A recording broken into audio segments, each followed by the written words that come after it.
നമസ്തേ. പുത്തൻ പുലരിയിലേക്ക് എല്ലാ പ്രിയപ്പെട്ട പ്രേക്ഷകർക്കും സ്വാഗതം. എല്ലാ പ്രേക്ഷകർക്കും ഒരു ശുഭദിനം ആശംസിക്കുന്നു. ഞാൻ രോഹിണി മഹേഷ്. സജീവമായ ഒരു വാർത്താ പ്രഭാതം തന്നെയാണ് ഇന്ന്. പഹൽഗാം ഭീകരാക്രമണത്തിന്റെ പശ്ചാത്തലത്തിൽ ഭാരതം പാകിസ്ഥാനെതിരെ നടപടികൾ കടുപ്പിക്കുന്നതോടൊപ്പം തന്നെ പാകിസ്ഥാനെതിരായ തെളിവുകൾ പാകിസ്ഥാനെ കൂടുതൽ പ്രതിരോധത്തിലുമാക്കിയിരിക്കുകയാണ്. അതുമായി ബന്ധപ്പെട്ട വാർത്തകളുണ്ട്. മറ്റൊരു ഏറ്റവും പ്രധാനപ്പെട്ട വാർത്ത എന്ന് പറയുന്നത് മലയാള സിനിമാ മേഖല ലഹരിയിൽ മുങ്ങി എന്നതിൻ്റെ ഏറ്റവും ഒടുവിലത്തെ ഉദാഹരണമായി മാറുന്ന ഒരു സംഭവവുമായി ബന്ധപ്പെട്ടാണ്. കഴിഞ്ഞ ദിവസം രാത്രിയാണ് പ്രശസ്ത സംവിധായകരായ 2 പേരെ പോലീസ് അറസ്റ്റ് ചെയ്തത്. എന്തായാലും അതുമായി ബന്ധപ്പെട്ട എല്ലാ വാർത്തകളിലേക്കും വരാം, തലക്കെട്ടുകൾ നോക്കിയ ശേഷം.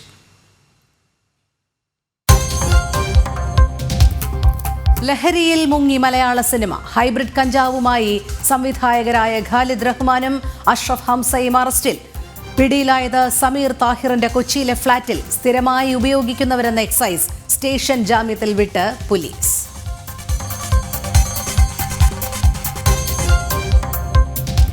പഹൽഗാമിൽ ഡിജിറ്റൽ തെളിവുകളിൽ കുടുങ്ങി പാകിസ്ഥാൻ.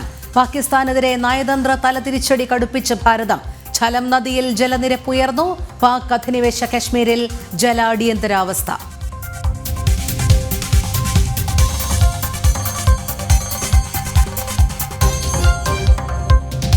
ജമ്മു കശ്മീർ അതീവ സുരക്ഷയിൽ. കൂടുതൽ ഭീകരരുടെ വീടുകൾ തകർത്തു. പെർപഞ്ചലിൽ വ്യാപക തിരച്ചിൽ. കൊല്ലപ്പെട്ട നാവിക ഉദ്യോഗസ്ഥന്റെ കുടുംബത്തിന് 50 ലക്ഷം നഷ്ടപരിഹാരം പ്രഖ്യാപിച്ച് ഹരിയാന മുഖ്യമന്ത്രി.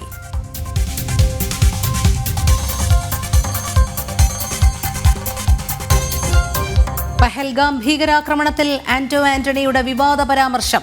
ഭീകരർക്ക് മുന്നിൽ ജനങ്ങളെ എറിഞ്ഞുകൊടുത്തു. ബൈസരൺ വാലിയിൽ സുരക്ഷാ പരിശോധനയില്ലെന്നും കോൺഗ്രസ് MP.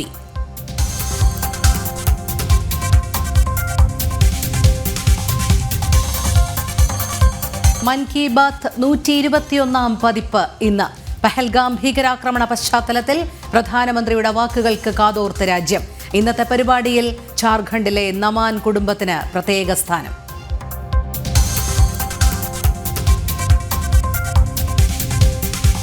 വാട്ടർ അതോറിറ്റിയിലും കൈയിട്ടുവാരി സംസ്ഥാന സർക്കാർ. ട്രഷറി അക്കൗണ്ടിൽ നിന്ന് 770 കോടി തിരികെ വാങ്ങി. പണം തിരികെ വേണമെന്ന MD-യുടെ കത്ത് ജനം ബ്രേക്കിംഗ്.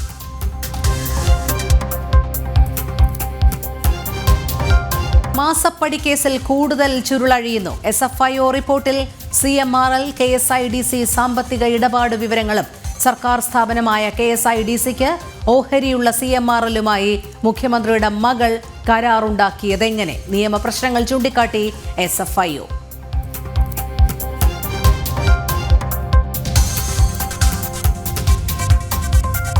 ഇറാൻ തുറമുഖ സ്ഫോടനത്തിൽ മരണസംഖ്യ ഉയരുന്നു. 14 മരണം സ്ഥിരീകരിച്ചു.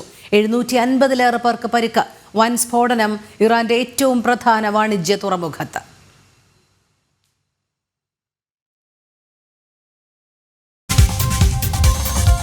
കോപ്പ ഡെൽ റേ കിരീടം ബാഴ്സലോണയ്ക്ക്. റയൽ മാഡ്രിഡിനെ തോൽപ്പിച്ചത് 3-2-ന്.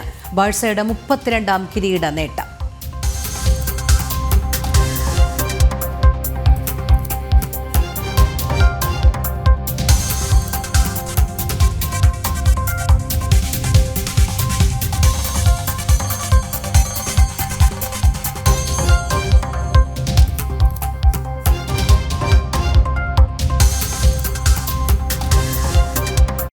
വിശദമായ വാർത്തകളിലേക്ക്. കൊച്ചിയിൽ ഹൈബ്രിഡ് കഞ്ചാവുമായി മലയാള സിനിമാ സംവിധായകരടക്കം 3 പേർ എക്സൈസിന്റെ പിടിയിലായി. സംവിധായകരായ ഖാലിദ് റഹ്മാൻ, അഷ്റഫ് ഹംസ എന്നിവരും ഇവർക്കൊപ്പം ഉണ്ടായിരുന്ന ഷാലിദ് മുഹമ്മദുമാണ് അറസ്റ്റിലായത്. ജിജീഷ് കരുണാകരൻ ചേരുന്നു. ജിജീഷ്, സിനിമാ മേഖലയും കഞ്ചാവിന്റെ ഉപയോഗവും ഏറെ നാളായി ചർച്ച ചെയ്യപ്പെടുകയായിരുന്നു. ഇപ്പോൾ ഏറ്റവും ഒടുവിലായി മലയാള സിനിമാ മേഖലയിലെ പ്രശസ്തരായ സംവിധായകരടക്കം 3 പേരാണ് എക്സൈസിന്റെ പിടിയിലായിരിക്കുന്നത്. ഹൈബ്രിഡ് കഞ്ചാവുമായിട്ടാണ് ഇവരെ പിടികൂടിയിരിക്കുന്നതെന്നാണ് അറിയാൻ കഴിയുന്നത്. ലഭ്യമാകുന്ന ഏറ്റവും പുതിയ വിവരങ്ങൾ.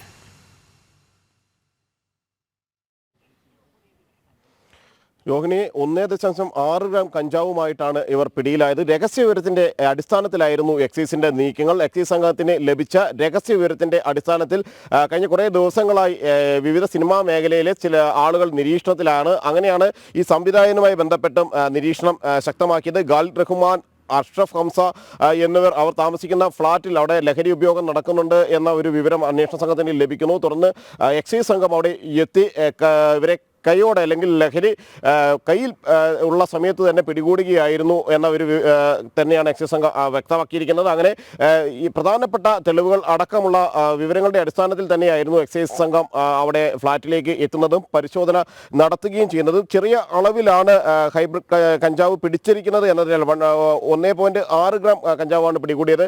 ആ ഒരു അളവിലായതുകൊണ്ട് തന്നെ ഇവർക്ക് ജാമ്യം നൽകി വിട്ടയച്ചിരിക്കുകയാണ്. എന്നാൽ വിശദമായ ഒരു അന്വേഷണത്തിലേക്ക് കടക്കുമെന്ന കാര്യമാണ് എക്സൈസ് ചൂണ്ടിക്കാണിക്കുന്നത്.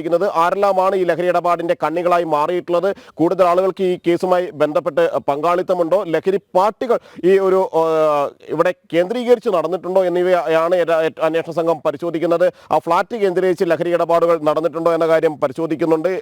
പുലർച്ചെയാണ് ഈ സംഘം അറസ്റ്റിലാകുന്നത്. അവരെ നടപടികൾ പൂർത്തിയാക്കി പിന്നീട് വിട്ടയച്ചു. രാത്രി തന്നെ അന്വേഷണ സംഘം ഈ ഫ്ളാറ്റിന്റെ പരിസരത്ത് അല്ലെങ്കിൽ എക്സൈസ് സംഘം ഫ്ളാറ്റിന്റെ പരിസരത്ത് എത്തിയിരുന്നു. അവിടെ പുറത്തുനിന്ന് ചില ആളുകൾ നൽകിയ സൂചനകൾ, വിവരങ്ങളുടെ അടിസ്ഥാനത്തിലായിരുന്നു എക്സൈസിന്റെ നീക്കങ്ങൾ. പ്രത്യേകിച്ച് നേരത്തെ ഷൈൻ ടോം ചാക്കോയുമായി ബന്ധപ്പെട്ട ഇടപാടിന്റെ പശ്ചാത്തലത്തിൽ ഷൈൻ ടോം ചാക്കോ താമസിച്ചിരുന്ന എറണാകുളം നോർത്തിലെ ഹോട്ടൽ മുറിയിൽ നിന്ന് പോലീസിനെ കണ്ട്, പോലീസിന്റെ ഡാൻസ് ഓഫ് സംഘത്തെ കണ്ട് ഇറങ്ങി ഓടിയതിന്റെ പശ്ചാത്തലത്തിൽ സിനിമാ മേഖലയുമായി ബന്ധപ്പെട്ട ലഹരി ഇടപാടുകളിൽ വിശദമായ ഒരു അന്വേഷണം നടത്തി വരികയായിരുന്നു. അതിൽ എക്സൈസും പോലീസും എല്ലാം ചേർന്നിട്ടുള്ള ഒരു അന്വേഷണമാണ് നടത്തിയിരുന്നത്. അതിനിടയിലാണ് കൂടുതൽ സംവിധായകർ, ചില യുവ സംവിധായകർ ലഹരിയുടെ ഭാഗമായി മാറുന്നുണ്ട് എന്ന വിവരം ലഭിച്ചത്. അങ്ങനെയാണ് ഇവരെ കേന്ദ്രീകരിച്ച് അന്വേഷണത്തിലേക്ക് പോയത്. ആലപ്പുഴ ജിങ്കാനെ അടക്കമുള്ള ഹിറ്റ് ചിത്രങ്ങളാണ് ഖാലിദ് റഹ്മാന്റേതായി പുറത്തിറങ്ങിയിട്ടുള്ളത്. തമാശ, ഭീമന്റെ വഴി എന്നീ സിനിമകളുടെ സംവിധായകനാണ് അഷ്റഫ് ഹംസ. തല്ലുമാല എന്ന ഒരു ഹിറ്റ് സിനിമയുടെ സഹരചയിതാവ് ആണ് അഷ്റഫ് ഹംസ. ഈ 3 പേരാണ് ഇപ്പോൾ പോലീസിന്റെ എക്സൈസിന്റെ പിടിയിലായിട്ടുള്ളത്. ഇവരെ ആവശ്യമെങ്കിൽ വീണ്ടും കസ്റ്റഡിയിൽ വിളിച്ചു വരുത്തി ചോദ്യം ചെയ്യുന്ന അടക്കമുള്ള നടപടികൾ ഉണ്ടാകുമെന്ന കാര്യം തന്നെയാണ് അന്വേഷണ സംഘം, എക്സൈസ് സംഘം വ്യക്തമാക്കിയിരിക്കുന്നത്. സിനിമാ മേഖലയിൽ പുറത്തുനിന്നുള്ള ലഹരി എത്തുന്നുണ്ട്, പുറത്തുനിന്നുള്ള ഇടനിലക്കാർ ലഹരി എത്തിക്കുന്നുണ്ട്.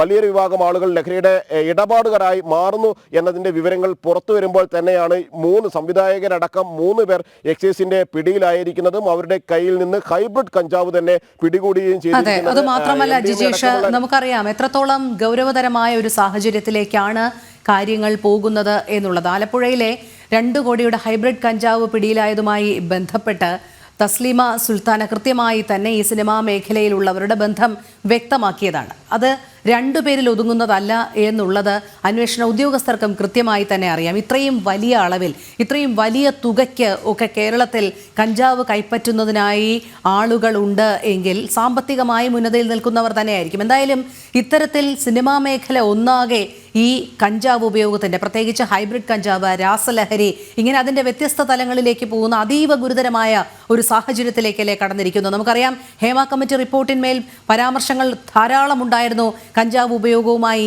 ബന്ധപ്പെട്ട്. അപ്പോഴൊക്കെ നിസ്സംഗത പുലർത്തിയതിൻ്റെ ഒരു പരിണിത ഫലം കൂടിയല്ലേ ഇത്രയധികം കഞ്ചാവ് ഉപയോഗത്തിലേക്ക് ഈ സിനിമാ മേഖല മാറിയത് എന്നുള്ളത്.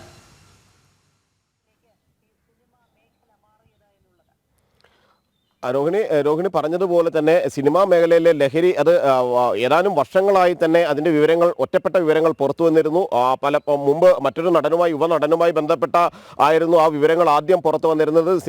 ആൾ സ്ഥിരമായി ലഹരി ഉപയോഗിക്കുന്നുണ്ട്, ഷൂട്ടിംഗ് സൈറ്റുകളിലടക്കം ലഹരി ഉപയോഗിച്ചുള്ള പെരുമാറ്റങ്ങൾ ഉണ്ടായിട്ടുണ്ട് എന്നതെല്ലാം ആയിരുന്നു നേരത്തെ ഉണ്ടായ പരാതികളെങ്കിൽ അന്ന് വിശദമായ അന്വേഷണത്തിലേക്ക് എക്സൈസ് സംഘം കടന്നിരുന്നില്ല. പോലീസും എക്സൈസും എല്ലാം വ്യക്തമാക്കിയത് ഈ ലൊക്കേഷനുകളിൽ തങ്ങളുടെ നിരീക്ഷണമുണ്ട്, അവിടെ പരിശോധന നടത്തുന്നുണ്ട്, മഫ്തിയിലടക്കം പോലീസുകാർ വിന്യസിച്ചിട്ടുണ്ട്, എക്സൈസ് സംഘത്തെ വിന്യസിച്ചിട്ടുണ്ട് എന്ന് എക്സൈസ് എല്ലാം പറഞ്ഞിരുന്നുവെങ്കിലും കൃത്യമായ ഒരു പരിശോധന ആ ഘട്ടത്തിൽ നടന്നിരുന്നില്ല. പ്രത്യേകിച്ച് സിനിമാ മേഖലയിലെ ചില സംഘടനകളുടെ എതിർപ്പും അതിനൊരു കാരണമായിരുന്നു. ഷൂട്ടിംഗ് സൈറ്റുകളിൽ പോലീസിന്റെ സാന്നിധ്യം ഉണ്ടാകുന്നത് തെറ്റായ ഒരു രീതിയാണ്, അത് ഷൂട്ടിങ്ങിനെ ബാധിക്കുമെന്നെല്ലാം പറഞ്ഞുകൊണ്ട് അവരതിനെ എതിർക്കുകയും ചെയ്തു. അതുകൊണ്ട് തന്നെ ആ അന്വേഷണം അവിടെ അവസാനിച്ചു എങ്കിൽ പിന്നീട് നിരന്തരമായി യുവ നടന്മാരും യുവ സംവിധായകരും എല്ലാം ലഹരിയുടെ ഭാഗമായി മാറുന്നതിന്റെ വിവരങ്ങൾ തന്നെയായിരുന്നു അനുദിനമെന്നോണം പുറത്തു വന്നിരുന്നത്. അങ്ങനെയാണ് മറ്റു ചില ചില സംവിധായകരെ കേന്ദ്രീകരിച്ച് അന്വേഷണം മുന്നോട്ട് പോകുന്നതും ഷൈൻ ടോം ചാക്കോ അടക്കമുള്ള ആളുകൾ ലഹരി ഉപയോഗിക്കുന്നുണ്ട് എന്ന വിവരത്തിന്റെ അടിസ്ഥാനത്തിൽ പോലീസ് പരിശോധനകൾ അവരെ കേന്ദ്രീകരിച്ചുള്ള നിരീക്ഷണം ശക്തമാക്കുകയും ചെയ്തത്. അങ്ങനെയാണ് ഷൈൻ ടോം ചാക്കോ ഈ ഹോട്ടൽ മുറിയിൽ നിന്ന് ഇറങ്ങി ഓടിയപ്പോൾ പോലും അവിടെ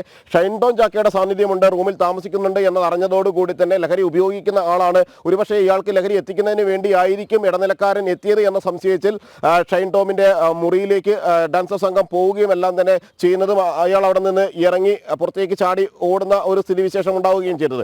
അതുകൊണ്ട് തന്നെ ലഹരി ഇടപാടുമായി ബന്ധപ്പെട്ട് നേരത്തെ പരിശോധനകൾ കർശനമല്ലായിരുന്ന സമയത്താണ് കൂടുതൽ ലഹരി ഉപയോഗങ്ങൾ നടന്നിട്ടുള്ളത്. സിനിമാ മേഖലയിൽ നിരവധി ആളുകൾ ലഹരിയുടെ ഭാഗമായി മാറിയിരിക്കുന്നത് എന്നതിന്റെ വിവരങ്ങൾ തന്നെയാണ് പുറത്തു വരുന്നത്. ഏറ്റവും ഒടുവിൽ ഏറ്റവും പ്രധാനമാണ് ഈ 3 ആളുകൾ, അതിൽ 2 സംവിധായകരടക്കമുള്ള ആളുകൾ ഈ ലഹരി ഇടപാടിന്റെ ഭാഗമായി പിടിക്കപ്പെട്ടു എന്നത് ഏറ്റവും പ്രധാനപ്പെട്ട ഒരു വസ്തുതയാണ്. തീർച്ചയായും ജിജീഷ്, അതോടൊപ്പം എക്സൈസ് സംഘം പാലിക്കേണ്ടതായ നടപടിക്രമങ്ങളൊക്കെ കൃത്യമായി പാലിച്ചു എന്ന് തന്നെയാണോ മനസ്സിലാക്കേണ്ടത്? കാരണം 2015 ഷൈൻ ടോം ചാക്കോ കൊക്കൈൻ കേസിൽ പിടിയിലാകുമ്പോൾ അത് 2025 കോടതി വിധിപ്രകാരമായിരുന്നു എന്നുള്ളത് നമുക്കറിയാം.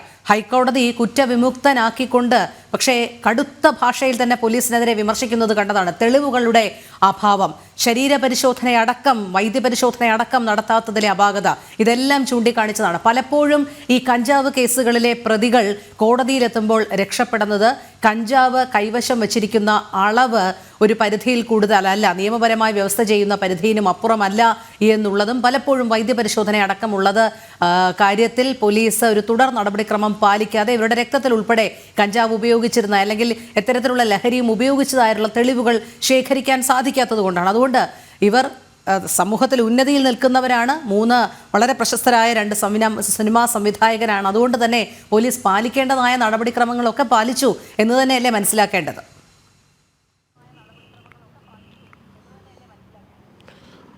രോഹിണി, നിലവിൽ നടപടിക്രമങ്ങളെല്ലാം പാലിച്ചു തന്നെയാണ് എക്സൈസ് സംഘം നടപടിക്രമങ്ങൾ പൂർത്തിയാക്കിയത് എന്ന് തന്നെയാണ് എക്സൈസ് വ്യക്തമാക്കുന്നത്. അവരുടെ പരിശോധനകൾ, മെഡിക്കൽ പരിശോധനകളെല്ലാം അത്തരം നടപടികൾ പൂർത്തിയാക്കിയിട്ടുണ്ട്. ഒപ്പം തന്നെ ലഹരി ഉപയോഗിച്ചു കൈവശമെന്ന് ശാസ്ത്രീയമായി തെളിയിക്കേണ്ടതുണ്ട്. അതുമായി ബന്ധപ്പെട്ട നടപടികൾ പൂർത്തീകരിച്ചിട്ടുണ്ടെന്ന് വ്യക്തമാക്കുന്നു. നേരത്തെ പലപ്പോഴും ലഹരി കേസുകളിൽ നടന്മാരാണെങ്കിലും അല്ലെങ്കിൽ സംവിധായകരും സിനിമാ മേഖലയിലുള്ള ആളുകളും മറ്റു ആളുകളും എല്ലാം തന്നെ രക്ഷപ്പെടുന്നതിന് പ്രധാനപ്പെട്ട ലഹരി കേസുകളിൽ ശിക്ഷിക്കപ്പെടാതിരിക്കുന്നതിനൊരു കാരണമെന്ന് പറയുന്നത് വ്യക്തമായ തെളിവുകളുടെ അഭാവമായിരുന്നു, ശാസ്ത്രീയ പരിശോധനകളുടെ അഭാവമായിരുന്നു, മെഡിക്കൽ പരിശോധനകൾ കൃത്യമായി നടത്താത്തതായിരുന്നു. മെഡിക്കൽ പരിശോധനയിൽ രാസലഹരികൾ ഉപയോഗിച്ചിട്ടുണ്ടെങ്കിൽ അത് സാധാരണ നിലയിൽ രക്തപരിശോധനയിലൂടെ കണ്ടെത്തുക വലിയ ബുദ്ധിമുട്ടുള്ള കാര്യമാണ്. നഖത്തിന്റെ ഭാഗങ്ങൾ എടുത്തുകൊണ്ട് പരിശോധന നടത്തിയതുണ്ട്. മുടിയിഴകൾ പരിശോധനയ്ക്കായി അയക്കേണ്ടതുണ്ട്. അതിന്റെ മാസങ്ങൾക്ക് ശേഷമായിരിക്കും ആ പരിശോധനാ ഫലം ലഭിക്കുക. അങ്ങനെയെല്ലാം തെളിയിക്കപ്പെട്ട ശേഷം മാത്രമാണ് അവർ ലഹരി ഉപയോഗിച്ചു എന്ന് കണ്ടെത്താനോ ലഹരി ഉപയോഗിച്ചതിന്റെ പേരിലുള്ള ശിക്ഷ അവർക്ക് വാങ്ങിക്കൊടുക്കാനോ കഴിയുകയുള്ളൂ. അതുപോലെ തന്നെ ലഹരി ഇടപാട് നടത്തി എന്ന് തെളിയിക്കണമെങ്കിലും അത് നിശ്ചിത അളവിലുള്ള ലഹരിയുടെ ഇടപാടാണ് നടന്നിരിക്കുന്നത് എന്ന് വ്യക്തമാകുമ്പോൾ മാത്രമാണ് ജാമ്യമില്ലാ വകുപ്പിലേക്ക് അത് പോകുന്നത്. സാധാരണ നിലയിൽ ചെറിയ അളവിലുള്ള ലഹരി വസ്തുക്കളാണ് കൈവശം വയ്ക്കുന്നത് എങ്കിൽ, കഞ്ചാവ് അടക്കമുള്ള ലഹരി വസ്തുക്കളെ സംബന്ധിച്ചിടത്തോളം അത്തരത്തിലാണ് നിയമം. അത് ചെറിയ അളവിലാണ് ആ ലഹരി വസ്തുക്കൾ കൈവശം വയ്ക്കുന്നത് എങ്കിൽ കൂടുതൽ നടപടികൾ സാധാരണ നിലയിൽ ഉണ്ടാകാറില്ല. സ്റ്റേഷൻ ജാമ്യത്തിൽ തന്നെ എക്സൈസിനെ സംബന്ധിച്ച് എക്സൈസിന്റെ ജാമ്യത്തിൽ തന്നെ അവരെ വിട്ടയക്കുന്ന ഒരു പതിവാണ് സാധാരണ നിലയിൽ ഇത്തരം കേസുകളിൽ ഉള്ളത്. വലിയ അളവിൽ ലഹരി പിടികൂടിയാൽ, കൂടുതൽ അളവിൽ ലഹരി പിടികൂടപ്പെടുന്ന സംഭവങ്ങളിൽ മാത്രമാണ് റിമാൻഡിലേക്ക് പ്രതികൾ പോകാറുള്ളത്. അത് നേരത്തെ ഷൈൻ ടോം ചാക്കോയുടെ കാര്യത്തിൽ തെളിവുകളുടെ അഭാവം അല്ലെങ്കിൽ നേരിട്ട് ലഹരി ഉപയോഗിച്ചു എന്നതിന് തെളിവുകൾ ഉണ്ടായിരുന്നില്ല, കൈവശം വാങ്ങിയതിന് തെളിവുകൾ ഉണ്ടായിരുന്നില്ല എന്നതുകൊണ്ട് തന്നെയായിരുന്നു തുടർ നടപടികൾ അന്വേഷണ സംഘത്തെ സംബന്ധിച്ചിടത്തോളം വൈകിയത്. മാത്രമല്ല പണം ഷൈൻ ടോം ചാക്കോ ഇടപാടുകാർക്ക് നൽകിയതിന്റെ തെളിവുകളടക്കം ശേഖരിച്ച അന്വേഷണ സംഘം ഇപ്പോൾ മുന്നോട്ട് പോകുന്നതും അനുബന്ധ തെളിവുകൾ ശക്തമാക്കി മുന്നോട്ട് കൊണ്ടുപോവുക എന്നതിന്റെ അടിസ്ഥാനത്തിൽ തന്നെയാണ്. നിലവിൽ പിടികൂടിയ ആളുകളുടെ ശാസ്ത്രീയ പരിശോധനകൾ അല്ലെങ്കിൽ പ്രാഥമികമായി പൂർത്തിയാക്കേണ്ട നടപടികളെല്ലാം കൃത്യമായി പൂർത്തിയാക്കിയിട്ടുണ്ട്. ഏതെങ്കിലും കാരണത്തിൽ അവർ രക്ഷപ്പെടുന്ന ഒരു സ്ഥിതിവിശേഷം ഉണ്ടാകില്ല എന്നൊരു കാര്യം എക്സൈസ് ഇപ്പോൾ സൂചിപ്പിക്കുന്നുണ്ട്. എന്തായാലും ജിജീഷ്, എക്സൈസ് സംഘവും പോലീസും ഒക്കെ ഈ വിഷയത്തിൽ ഒരു നിതാന്ത ജാഗ്രത പുലർത്തേണ്ട ആവശ്യകതയാണ് ഇതിലൂടെ സൂചിപ്പിക്കുന്നത്. നമുക്കറിയാം ഷൈൻ ടോം ചാക്കോ ഹോട്ടൽ മുറിയിൽ നിന്ന് ഇറങ്ങി ഓടിയ സംഭവമൊക്കെ, അപ്പോഴൊക്കെ ഷൈൻ ടോം ചാക്കോ എക്സൈസിന്റെ നിരീക്ഷണത്തിലായിരുന്നു, ഡാൻസ് ഓഫ് സംഘത്തിന്റെ നിരീക്ഷണത്തിലായിരുന്നു. അത്തരത്തിൽ സിനിമാ മേഖലയിൽ സംശയമുള്ളവരെയൊക്കെ നിരീക്ഷിക്കുന്ന ഒരു സാഹചര്യത്തിലേക്ക് ഇപ്പോൾ നിലവിൽ ഉദ്യോഗസ്ഥർ എത്തിയിട്ടുണ്ട് എന്ന് തന്നെയല്ലേ ഇതിൽ നിന്ന്, ഈ അറസ്റ്റിൽ നിന്ന് നമുക്ക് മനസ്സിലാക്കേണ്ടത് കൃത്യമായി?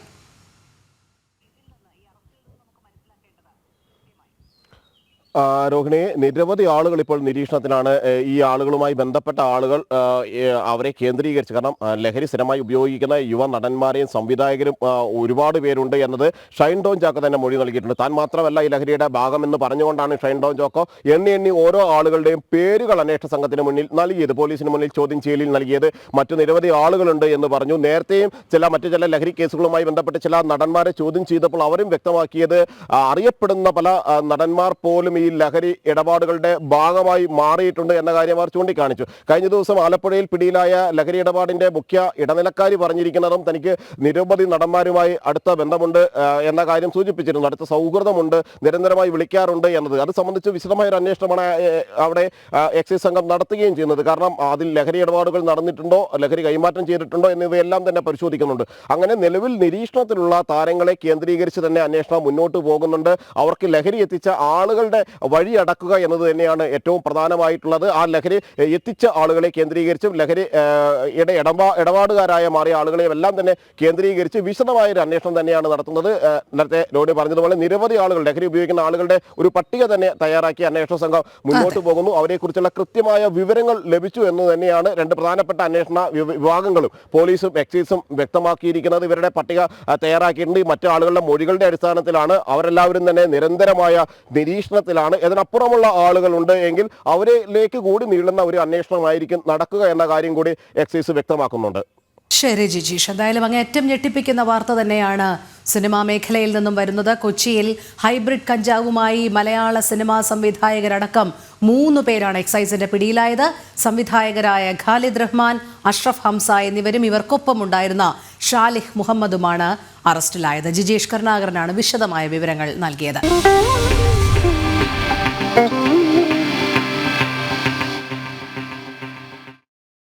ഭീകരതയ്ക്ക് മാപ്പില്ല.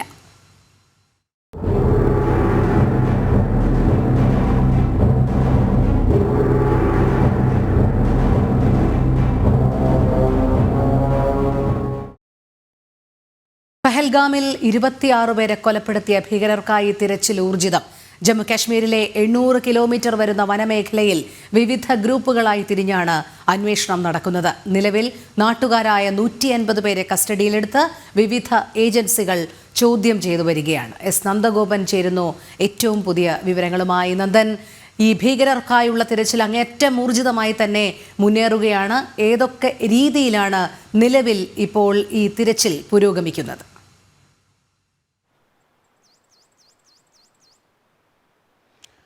രോഹിണി, ഞാനിപ്പോൾ നിൽക്കുന്നത് പെഹൽഗാമിലെ ബൈസരൺ വാലിക്ക് സമീപമുള്ള പിർപ്പഞ്ച് മലമേഖലകളിലാണ്. ഇവിടെ അന്വേഷണ സംഘം, പ്രത്യേക അന്വേഷണ സംഘത്തോടൊപ്പമാണ് നമ്മൾ ജനം TV സംഘമുള്ളത്. ഇന്നലെ കേന്ദ്ര സർക്കാരിൻ്റെ പ്രത്യേക നിർദ്ദേശമുണ്ടായിരുന്നു ഇത്തരം ഈ തിരച്ചിലോ അല്ലെങ്കിൽ ഈ സൈന്യത്തിൻ്റെ നീക്കങ്ങളോ ഒന്നും തന്നെ ലൈവ് നൽകരുത്, അല്ലെങ്കിൽ അത്തരം ദൃശ്യങ്ങൾ നൽകരുതെന്നുള്ളൂ. അതുകൊണ്ട് മാത്രമാണ് നമുക്ക് സൈന്യത്തെയോ അല്ലെങ്കിൽ ഈ തിരച്ചിൽ നടത്തുന്ന ഉദ്യോഗസ്ഥരെയോ ഈ ദൃശ്യങ്ങളിൽ കാണിക്കാൻ കഴിയാത്തത്. അതേസമയം നമ്മളിപ്പോൾ ഉള്ളത് തിരച്ചിൽ സംഘത്തോടൊപ്പമാണ്. ഈ പിർപ്പഞ്ച് മലമേഖലകളിലൊക്കെ തന്നെ സജീവമായി തന്നെ തിരച്ചിൽ തുടരുകയാണ്. പ്രത്യേകിച്ച് വിവിധ അന്വേഷണ ഗ്രൂപ്പുകൾ, വിവിധ ഗ്രൂപ്പുകളായി തിരിഞ്ഞുകൊണ്ടുള്ള അന്വേഷണമാണ് നടക്കുന്നത്. ജമ്മു കാശ്മീർ പോലീസുണ്ട്, CRPF ഉണ്ട്, അതേപോലെ തന്നെ കരസേനയുണ്ട്. അങ്ങനെ വിവിധ വിഭാഗങ്ങളുടെ ഒരു പ്രത്യേക ഗ്രൂപ്പ് രൂപീകരിച്ചുകൊണ്ട് പലതായി ഡിവൈഡ് ചെയ്തുകൊണ്ട് തിരച്ചിൽ നടപടികൾ നടത്തുകയാണ് ഈ പ്രത്യേക ദൗത്യ സംഘം. ഒപ്പം തന്നെ ഇന്ത്യൻ എയർഫോഴ്സിൻ്റെയും അതേപോലെ തന്നെ കരസേനയുടെയും ഹെലികോപ്റ്ററുകൾ ഈ തെരച്ചിലിൻ്റെ ഭാഗമായി ഇവിടെ വട്ടവിട്ട് പറക്കുന്നുണ്ട്. ഒപ്പം നായ്ക്കൾ, ഈ സൈന്യത്തിൻ്റെയും അതേപോലെ തന്നെ CRPFൻ്റെ ഒക്കെ തന്നെ ഭാഗമായിട്ടുള്ള നായ്ക്കളുണ്ട്, ഡ്രോൺ സംവിധാനമുണ്ട്. ഇങ്ങനെ രാവെന്നോ പകലെന്നോ വ്യത്യാസമില്ലാതെ ഈ തിരച്ചിൽ ഈ വിവിധ മേഖലകൾ, ജമ്മു കാശ്മീരിൻ്റെ ഏതാണ്ട് 800 കിലോമീറ്റർ വനമേഖലയാണ്. ഈ 800 കിലോമീറ്റർ വനമേഖലയിലും തിരച്ചിൽ നടത്തുകയാണ്. നമ്മൾ ഇന്നലെ അർദ്ധരാത്രി മുതൽ തന്നെ ഈ അന്വേഷണ തെരച്ചിൽ സംഘത്തോടൊപ്പം തന്നെയുണ്ട്. നമുക്ക് വിവിധ ദൃശ്യങ്ങൾ ലഭിച്ചിരുന്നു. മാത്രമല്ല വിവിധ ഓപ്പറേഷനുകളുടെ ഭാഗമായിട്ടുള്ള വിവിധ ദൃശ്യങ്ങൾ ലഭിച്ചിരുന്നു. എന്നാൽ നിലവിൽ അത് സംപ്രേഷണം ചെയ്യരുത് എന്നുള്ള കർശന നിർദ്ദേശം ഇൻഫർമേഷൻ ആൻഡ് ബ്രോഡ്കാസ്റ്റിംഗ് മിനിസ്ട്രിയിൽ നിന്നും എത്തിയതുകൊണ്ടാണ് അത് നൽകാൻ കഴിയാത്തത്. അതേസമയം തന്നെ ഇന്നലെ ഒരു ഭീകരവാദിയുടെ വീട് കൂടി ഇന്നലെ പ്രത്യേക ദൗത്യ സംഘം തകർത്തിട്ടുണ്ട്. ഇതുവരെയായിട്ടും 6 ഇത്തരം ഭീകരവാദികളുടെ വീടാണ് തകർത്തത്. അർദ്ധരാത്രിയിൽ പ്രത്യേക ദൗത്യ സംഘം ഈ വീടുകളിലേക്ക് ചെല്ലുന്നു, വീട്ടിലുള്ളവരെ പുറത്തേക്ക് മാറ്റുന്നു, അതിനുശേഷം സ്ഫോടക വസ്തുക്കൾ ഉപയോഗിച്ച് ഇത് തകർക്കുന്നു. ഇതാണ് രീതി. വരും ദിവസങ്ങളിലും സമാനമായ രീതിയിലുള്ള സ്ഫോടനങ്ങളും അല്ലെങ്കിൽ ഇത്തരം വീടുകൾ തകർക്കുന്ന രീതികളും ഒക്കെ തന്നെ തുടരുമെന്നാണ് അറിയാൻ കഴിയുന്നത്. അതേസമയം തന്നെ ജമ്മു കാശ്മീരിൽ ഇപ്പോൾ വളരെ കർശനമായ സുരക്ഷയാണ്. പ്രത്യേകിച്ച് കഴിഞ്ഞ ദിവസം കരസേനാ മേധാവി ഉപേന്ദ്ര ദ്വിവേദി അദ്ദേഹം ശ്രീനഗറിലെത്തിയിരുന്നു. അതിനുശേഷം അദ്ദേഹം ഉദ്ധംപൂരിലുള്ള നോർത്തേൺ കമാൻഡിൻ്റെ ഓഫീസിലെത്തിയിരുന്നു, ഉന്നത ഉദ്യോഗസ്ഥരുമായി കൂടിക്കാഴ്ച നടത്തിയിരുന്നു. അതിനുശേഷമാണ് ഇതുമായി ബന്ധപ്പെട്ട് ജമ്മു കാശ്മീരിലെ മുഴുവൻ വിനോദസഞ്ചാര മേഖലകളിലും സുരക്ഷാ ഓഡിറ്റ് നടത്തുവാൻ വേണ്ടിയുള്ള തീരുമാനമായത്. അങ്ങനെ ആ ഒരു സുരക്ഷാ ഓഡിറ്റിൻ്റെ ഭാഗമായിട്ട് വിവിധ സംഘങ്ങൾ, കരസേനയുടെ വിവിധ സംഘങ്ങൾ ഈ ബൈസരൻ വാലി അടക്കമുള്ള മേഖലകളിൽ ഇതുമായി ബന്ധപ്പെട്ട പരിശോധനകൾ നടത്തുകയാണ്. ഏതെങ്കിലും രീതിയിലുള്ള സുരക്ഷാ വീഴ്ചയുണ്ടോ, അല്ലെങ്കിൽ സഞ്ചാരികൾക്ക് ഇവിടേക്ക് എത്താൻ കഴിയുന്ന സുരക്ഷിതമായ സാഹചര്യമാണോ തുടങ്ങിയ കാര്യങ്ങളൊക്കെ തന്നെയാണ് ഈ പ്രത്യേക സംഘം പരിശോധിക്കുന്നത്. അതും വരും ദിവസങ്ങളിലും തുടരും. അതേസമയം ഇപ്പോഴും പെഹൽഗാമിൽ ആരും തന്നെ, ടൂറിസ്റ്റുകൾ ആരും തന്നെ ഇല്ല, പൂർണ്ണമായും അടച്ചിട്ടിരിക്കുകയാണ്. നിലവിൽ ജമ്മു കാശ്മീരിലെ ഈ ഒരു അവസ്ഥ മാറിയേക്കാനുള്ള ഒരു സാധ്യതയും കാണുന്നുണ്ട്. പ്രത്യേകിച്ച് ഈ സുരക്ഷാ ഓഡിറ്റൊക്കെ കഴിഞ്ഞ് ഇത്തരം ഈ മേഖലകളിലൊക്കെ തന്നെ സുരക്ഷിതമാണ് എന്നുള്ള പ്രസ്താവന സൈന്യത്തിൻ്റെ ഭാഗത്തു നിന്നുമുണ്ടായാൽ ഒരുപക്ഷെ കൂടുതൽ ജനങ്ങൾ ജമ്മു കാശ്മീരിലേക്ക് എത്തുമെന്നുള്ളതാണ് വിവരങ്ങൾ. അതെ, നന്ദൻ സൂചിപ്പിച്ചതുപോലെ തന്നെ വളരെ വിപുലമായ ഒരു തിരച്ചിൽ തന്നെയാണ് പഹൽഗാം ഭീകരാക്രമണവുമായി ബന്ധപ്പെട്ടുള്ള ഭീകരർക്കായി നടത്തിക്കൊണ്ടിരിക്കുന്നത് സൈന്യം.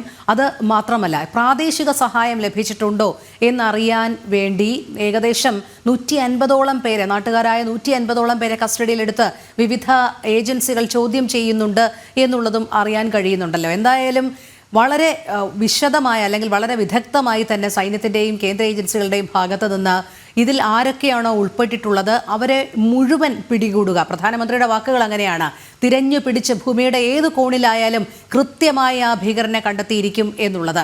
ഇത് അതുകൊണ്ട് തന്നെ ഒരു കൃത്യമായ നിരീക്ഷണ സംവിധാനത്തിൽ ഏർപ്പെട്ടുകൊണ്ട് ഇതിൽ പങ്കാളികളായവർ, ഇവരെ സഹായിച്ചവർ, ഇവരിലൊക്കെ കടന്നു ചെല്ലുന്ന ഒരു നടപടിയിലേക്ക് തന്നെയല്ലേ വന്നുകൊണ്ടിരിക്കുന്നത് എന്ന് മാത്രമല്ല, ഇതിൽ ഭാഗഭാക്കായവരുടെ വീടുകളടക്കം നശിപ്പിക്കുന്ന തരത്തിലേക്ക്, തച്ച് തകർക്കുന്ന തരത്തിലേക്ക് ഏർപ്പെടുന്നുണ്ട്. അതുകൊണ്ട് തന്നെ വളരെ കർശനമായ നടപടികളിലേക്ക് തന്നെയല്ലേ ഇപ്പോൾ കേന്ദ്ര സർക്കാർ ഇതുമായി ബന്ധപ്പെട്ട ഓരോ ദിവസവും മുൻപോട്ട് പോകുന്നത്.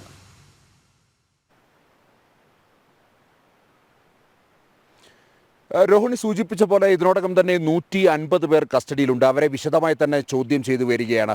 ഇതിൽ ചിലരെങ്കിലും പ്രാദേശിക ഇത്തരം ഇവിടെ എത്തിയ ടെററിസ്റ്റുകൾക്ക് ചില സഹായങ്ങൾ ചെയ്ത് നൽകി എന്നുള്ളതാണ് അന്വേഷണ സംഘം വിലയിരുത്തുന്നത്.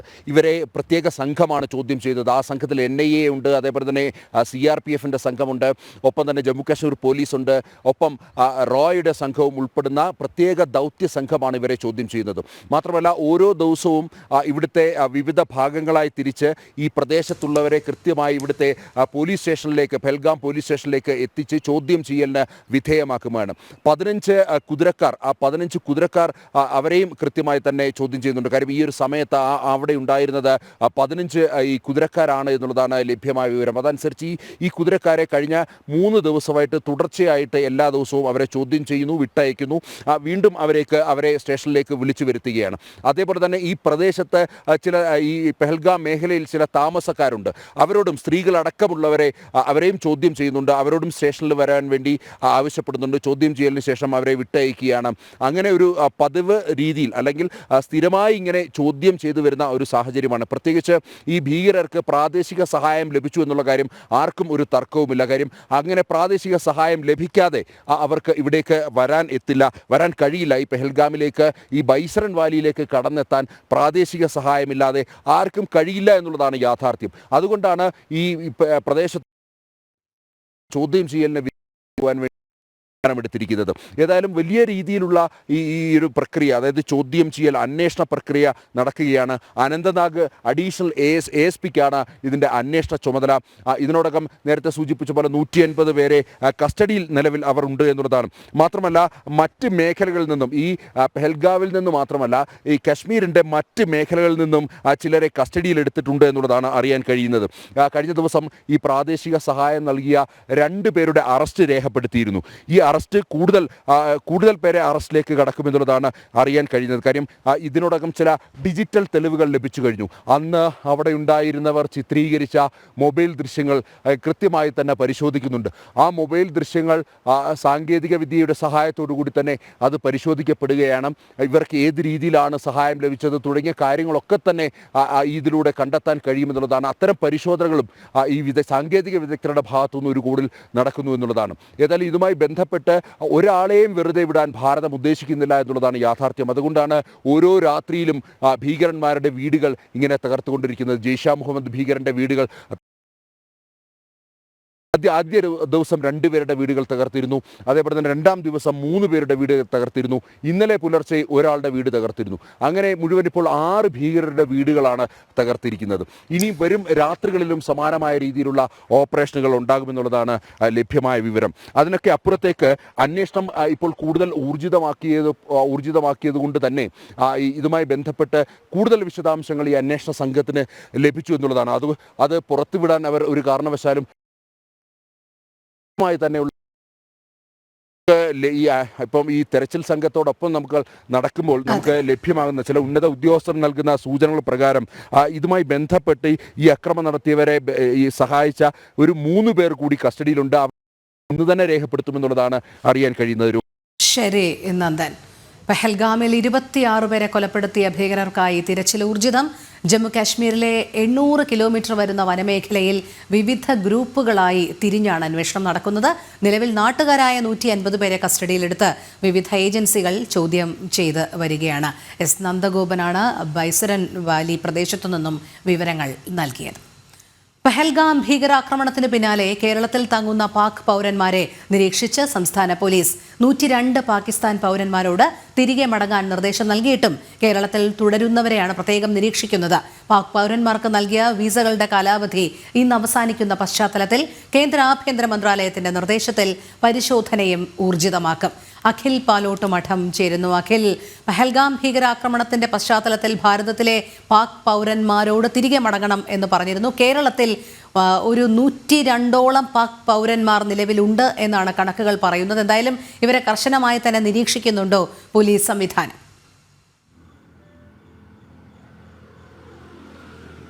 Rohini, good morning. പഹൽഗാം ഭീകരാക്രമണത്തിൽ രാജ്യം ഒന്നടങ്കം തന്നെയാണ് പ്രതിരോധിക്കുന്നത്. അല്പസമയം മുമ്പ് നന്ദൻ പറഞ്ഞതുപോലെ ഈ ആക്രമണം രാജ്യത്തിന് നേരെ നടന്നിട്ടുള്ള, രാജ്യത്തെ ഹിന്ദുക്കൾക്ക് നേരെ നടന്നിട്ടുള്ള അക്രമത്തിൽ ശക്തമായ നിലപാട് തന്നെയാണ് കേന്ദ്ര സർക്കാർ സ്വീകരിച്ചു വരുന്നത്. അതിൻ്റെ ഭാഗമായിട്ടാണ് രാജ്യത്തുടനീളമുള്ള എല്ലാ മേഖലകളിലുമുള്ള പാക് പൗരന്മാരെ തിരിച്ചയക്കാനും നടപടി സ്വീകരിക്കാനും കേന്ദ്ര ആഭ്യന്തര മന്ത്രാലയം നിർദ്ദേശം നൽകിയിരിക്കുന്നത്. കേന്ദ്ര ആഭ്യന്തരമന്ത്രി അമിത്ഷാ നേരിട്ട് ആ കാര്യങ്ങളൊക്കെ തന്നെ നിയന്ത്രിക്കുകയും ചെയ്യുന്നത്. അതിൻ്റെ പശ്ചാത്തലത്തിലാണ് കേരളത്തിലുള്ള പാക് പൗരന്മാർ, കേരളത്തിൽ 104 പാക് പൗരന്മാരാണ് ഉള്ളത്. അത് ദീർഘകാല വിസയിലെത്തിയ ആൾക്കാരുണ്ട്, വിനോദസഞ്ചാരത്തിനെത്തിയ ആൾക്കാരുണ്ട്, ചികിത്സയ്ക്കും മറ്റു കാര്യങ്ങൾക്കുമായി എത്തിയ ആൾക്കാരുണ്ട്, വ്യാപാരത്തിനെത്തിയ ആൾക്കാരുണ്ട്. അങ്ങനെ 104 പേരാണ് കേരളത്തിൽ തങ്ങുന്ന പാക് പൗരന്മാരുള്ളത്. ഇവരോടാണ് മടങ്ങാനുള്ള ഒരു നിർദ്ദേശമാണ് നൽകിയിരിക്കുന്നത്. ദീർഘകാല വിസയിലുള്ളവർക്ക് ഒരു ഇളവ് നൽകാൻ വേണ്ടി, അതായത് കേരളത്തിൽ വന്ന ചില വിവാഹമൊക്കെ കഴിച്ച് ജീവിക്കുന്ന ചിലരൊക്കെ ഉണ്ട്, അവരോട് ചില പരിശോധനകൾ മാത്രത്തിൻ്റെ ഭാഗമായി അവരോട് കാര്യങ്ങൾ വിശദമായി ചോദിക്കാൻ പോലീസ് തീരുമാനമെടുത്തിട്ടുണ്ട്. ബാക്കിയുള്ളവരോടൊക്കെ തന്നെ തിരിച്ചു മടങ്ങാനുള്ള നിർദ്ദേശമാണ് ഇപ്പോൾ സംസ്ഥാന പോലീസ് നൽകിയിരിക്കുന്നത്. അതുപോലെ തന്നെ ഇന്റലിജൻസ് വിഭാഗവും നൽകിയിരിക്കുന്നത്. ഏകദേശം ഈ കണക്കിൽ 59ഓളം പേരാണ് ഇതിൽ പോകേണ്ടി വരിക. 45 പേരാണ് ദീർഘകാല വിസയിലും 55 പേരാണ് സന്ദർശക വിസയിലും 3 പേർ ചികിത്സയ്ക്ക് ആയുള്ള വിസയിലുമാണ് നിലവിൽ സംസ്ഥാനത്ത് എത്തിയിട്ടുള്ളത്. ഇവരോടാണ് തിരിച്ചു മടങ്ങാൻ സംസ്ഥാന പോലീസ് മേധാവി അല്ലെങ്കിൽ സംസ്ഥാനത്തെ പോലീസ് വിഭാഗം ഒരു നിർദ്ദേശമായി നൽകിയിരിക്കുന്നത്. എന്തായാലും പരിശോധനകൾ കർശനമാക്കുകയാണ്. ഇന്നും നാളെയുമൊക്കെ ആയിട്ട് ഇതിൻ്റെ വിസ കാലാവധികൾ പൂർണ്ണമായും അവസാനിക്കുകയാണ്. അങ്ങനെ വിസ കാലാവധി അവസാനിക്കാത്തവരോട് പോലും വിസ പൂർണ്ണമായും റദ്ദു ചെയ്ത് തിരിച്ചു മടങ്ങണമെന്ന നിർദ്ദേശമാണ് നൽകിയിരിക്കുന്നത്. എന്തായാലും പഹൽഗാം ആക്രമണത്തിൽ രാജ്യം ഒന്നടങ്കം, അത് പാകിസ്ഥാന്റെ ഭീകരവാദ പ്രവർത്തനത്തിൻ്റെ, പാകിസ്ഥാന്റെ നമ്മുടെ രാജ്യത്തോട് നടത്തിയ ആ തീവ്രവാദ പ്രവർത്തനത്തോട് സന്ധിയില്ലാത്ത നിലപാട് തന്നെയാണ് സർക്കാർ സ്വീകരിക്കുന്നത്. രോഹിണി. ശരി അഖിൽ. പഹൽഗാം ഭീകരാക്രമണത്തിന് പിന്നാലെ കേരളത്തിൽ തങ്ങുന്ന പാക് പൗരന്മാരെ നിരീക്ഷിച്ച് സംസ്ഥാന പോലീസ് 102 പാകിസ്ഥാൻ പൗരന്മാരോട് തിരികെ മടങ്ങാൻ നിർദ്ദേശം നൽകിയിട്ടും കേരളത്തിൽ തുടരുന്നവരെയാണ് പ്രത്യേകം നിരീക്ഷിക്കുന്നത്. അഖിൽ പാലോട്ട് മഠമാണ് വിവരങ്ങൾ നൽകിയത്. പാകിസ്ഥാനെതിരെ തിരിച്ചടി ശക്തമാക്കി ഭാരതം. വെടിനിർത്തൽ കരാറിൽ നിന്ന് ഭാരതം പിന്മാറിയേക്കും. അതിർത്തിയിലെ പാക് പ്രകോപനം കണക്കിലെടുത്താണ് തീരുമാനം.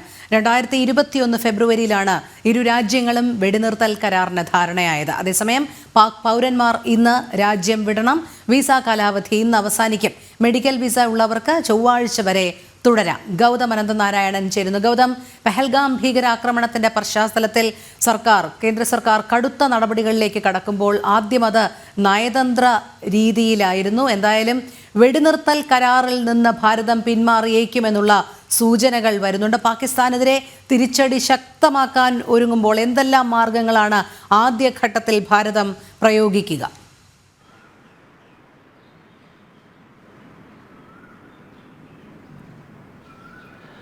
രോഹിണി, നയതന്ത്ര തലത്തിലുള്ള വലിയ സർജിക്കൽ സ്ട്രൈക്കുകൾ ഇതിനകം തന്നെ ഭാരതം പാകിസ്ഥാനെതിരെ നടപ്പാക്കി കഴിഞ്ഞു. സിന്ധു നദീജല കരാറിൽ നിന്നും പിന്മാറിയതും അതോടൊപ്പം തന്നെ പാകിസ്ഥാന്റെ ഇന്ത്യയിലെ ഹൈക്കമ്മീഷൻ ഓഫീസിലെ സൈനിക ഉപദേഷ്ടാക്കളോട് രാജ്യം വിടാൻ പറഞ്ഞതുൾപ്പെടെ പല നീക്കങ്ങളും ഇതിനകം നടപ്പാക്കി. അതുപോലെ തന്നെ പാകിസ്ഥാൻ പൗരന്മാർക്ക് ഇന്ത്യ വിടണം എന്ന ഒരു നിർദ്ദേശം മുന്നോട്ട് വെച്ചു. അങ്ങനെ നയതന്ത്ര തലത്തിൽ വലിയ നീക്കങ്ങൾ ഇതിനകം തന്നെ ഭാരതം മുന്നോട്ട് വെച്ച് കഴിഞ്ഞിരിക്കുന്നു. ഒപ്പം സൈനിക തലത്തിലുള്ള നീക്കങ്ങൾ കൂടി ഇപ്പോൾ ആലോചിക്കുകയാണ്. അതിൻ്റെ ആദ്യഘട്ടം എന്ന നിലയിൽ ഇപ്പോൾ ചില ആലോചനകൾ നടക്കുന്നത് ഈ വെടിനിർത്തൽ കരാർ ലംഘനത്തിൽ നിന്നും പിന്മാറിയാലോ എന്നത് സംബന്ധിച്ചുള്ള ചർച്ചകൾ കൂടി കേന്ദ്ര സർക്കാർ തുടങ്ങിയെന്നാണ് നമുക്ക് ലഭ്യമാകുന്ന വിവരം. കാരണം 2021 ഫെബ്രുവരി മാസത്തിലാണ് ഇപ്പോൾ നിലവിലുള്ള വെടിനിർത്തൽ കരാറിൽ ഇരു രാജ്യങ്ങളും ഒപ്പുവെച്ചത്.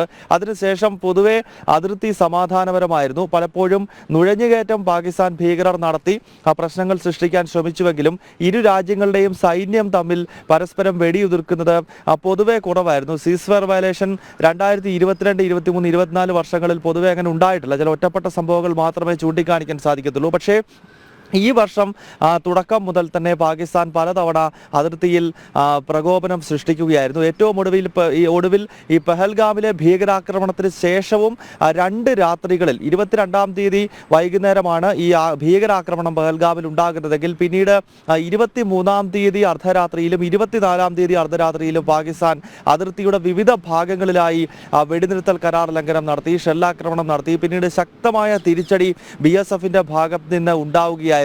അങ്ങനെ തുടർച്ചയായി പാകിസ്ഥാൻ അതിർത്തിയിൽ ഈ വെടിനിർത്തൽ കരാർ ലംഘിക്കുകയാണെങ്കിൽ പിന്നെ ഈ കരാർ കൊണ്ട് എന്ത് പ്രസക്തിയാണ് എന്ന സ്വാഭാവികമായ ചോദ്യം കേന്ദ്ര സർക്കാർ മുന്നോട്ട് വയ്ക്കുകയാണ്. അതിനാൽ സൈനിക തലത്തിൽ ഈ സീസ് ഫയർ വയലേഷനിൽ തുടർച്ചയായി പാകിസ്ഥാൻ നടത്തുന്ന പശ്ചാത്തലത്തിൽ ഒരുപക്ഷെ 2021 ഫെബ്രുവരിയിൽ ഒപ്പുവെച്ച ഈ കരാറിൽ നിന്നും ഭാരതം പിന്മാറാനുള്ള സാധ്യതയുണ്ട്. അത് സംബന്ധിച്ചുള്ള ചർച്ചകൾ ഇപ്പോൾ കേന്ദ്ര പ്രതിരോധ മന്ത്രാലയത്തിലും വിദേശകാര്യ മന്ത്രാലയമൊക്കെ കേന്ദ്രീകരിച്ചുകൊണ്ട് നടക്കുന്നുവെന്നാണ് നമുക്ക് ലഭ്യമാകുന്ന വിവരം. അതേസമയം ഇന്നിപ്പോൾ പാകിസ്ഥാനിൽ പൗരന്മാരുടെ വിസ കാലാവധി അവസാനിക്കുകയാണ്. കാരണം നേരത്തെ പ്രധാനമന്ത്രിയുടെ അധ്യക്ഷതയിൽ ഡൽഹിയിൽ ചേർന്ന കേന്ദ്ര മന്ത്രിസഭയുടെ സുരക്ഷാകാര്യ സമിതിയുടെ തീരുമാനങ്ങളിലൊന്ന് ഇന്ത്യയിൽ നിലവിലുള്ള പാകിസ്ഥാൻ പൗരന്മാർ എത്രയും വേഗം തിരിച്ചു പോകണം എന്നുള്ളതായിരുന്നു. കഴിഞ്ഞ ദിവസം കേന്ദ്ര ആഭ്യന്തരമന്ത്രി അമിത്ഷാ എല്ലാ സംസ്ഥാനങ്ങളുടെയും മുഖ്യമന്ത്രിമാരുമായി ടെലിഫോണിൽ സംസാരിച്ചുകൊണ്ട് പാകിസ്ഥാൻ പൗരന്മാരെ തിരികെ അയക്കണം എന്നൊരു നിർദ്ദേശം മുന്നോട്ട് വെച്ചു. ഇന്നാണ് ഈ പാക് പൗരന്മാരുടെ വിസ കാലാവധി അവസാനിക്കുന്ന ദിവസം. മെഡിക്കൽ വിസയിൽ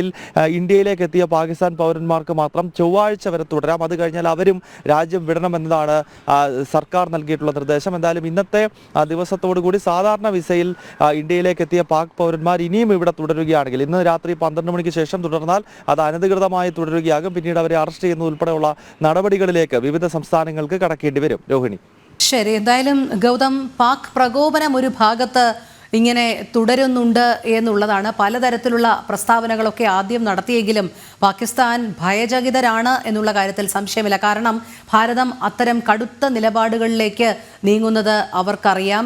ഇത്രയും നാളും ഭാരതം അത് സഹനശക്തിയുടെ ഏറ്റവും അങ്ങേയറ്റത്തെ തലത്തിൽ തന്നെയായിരുന്നു. ഭീകരവാദത്തിനെതിരെ നയതന്ത്ര തലത്തിലടക്കം ഭാരതം പറയുമ്പോഴും നിരപരാധികളായ 26 പേരെ പാക് സഹായത്തോടെ കൊന്നൊടുക്കിയപ്പോൾ അതിനെ തിരിച്ച് ഭാരതം ശക്തമായ തിരിച്ചടി തന്നെ നൽകും എന്നുള്ളത് പാകിസ്ഥാനും അറിയാം. നയതന്ത്ര തലത്തിലുള്ള ആദ്യ നീക്കങ്ങൾ തന്നെ പാകിസ്ഥാന് താങ്ങാവുന്നതിനും അപ്പുറമാണ്. എന്തായാലും പാകിസ്ഥാന്റെ ഭാഗത്തുനിന്ന് ചിന്തിക്കുകയാണെങ്കിൽ അവർ തുടങ്ങി വെച്ചത്, പക്ഷേ ഭാരതത്തിന്റെ തിരിച്ചടി താങ്ങാനുള്ള കെൽപ്പില്ലാതെ ഉഴലുന്ന ഒരു സാഹചര്യത്തിലേക്ക് തന്നെയല്ലേ കാര്യങ്ങൾ കൊണ്ടുചെന്നെത്തിച്ചിരിക്കുന്നത്.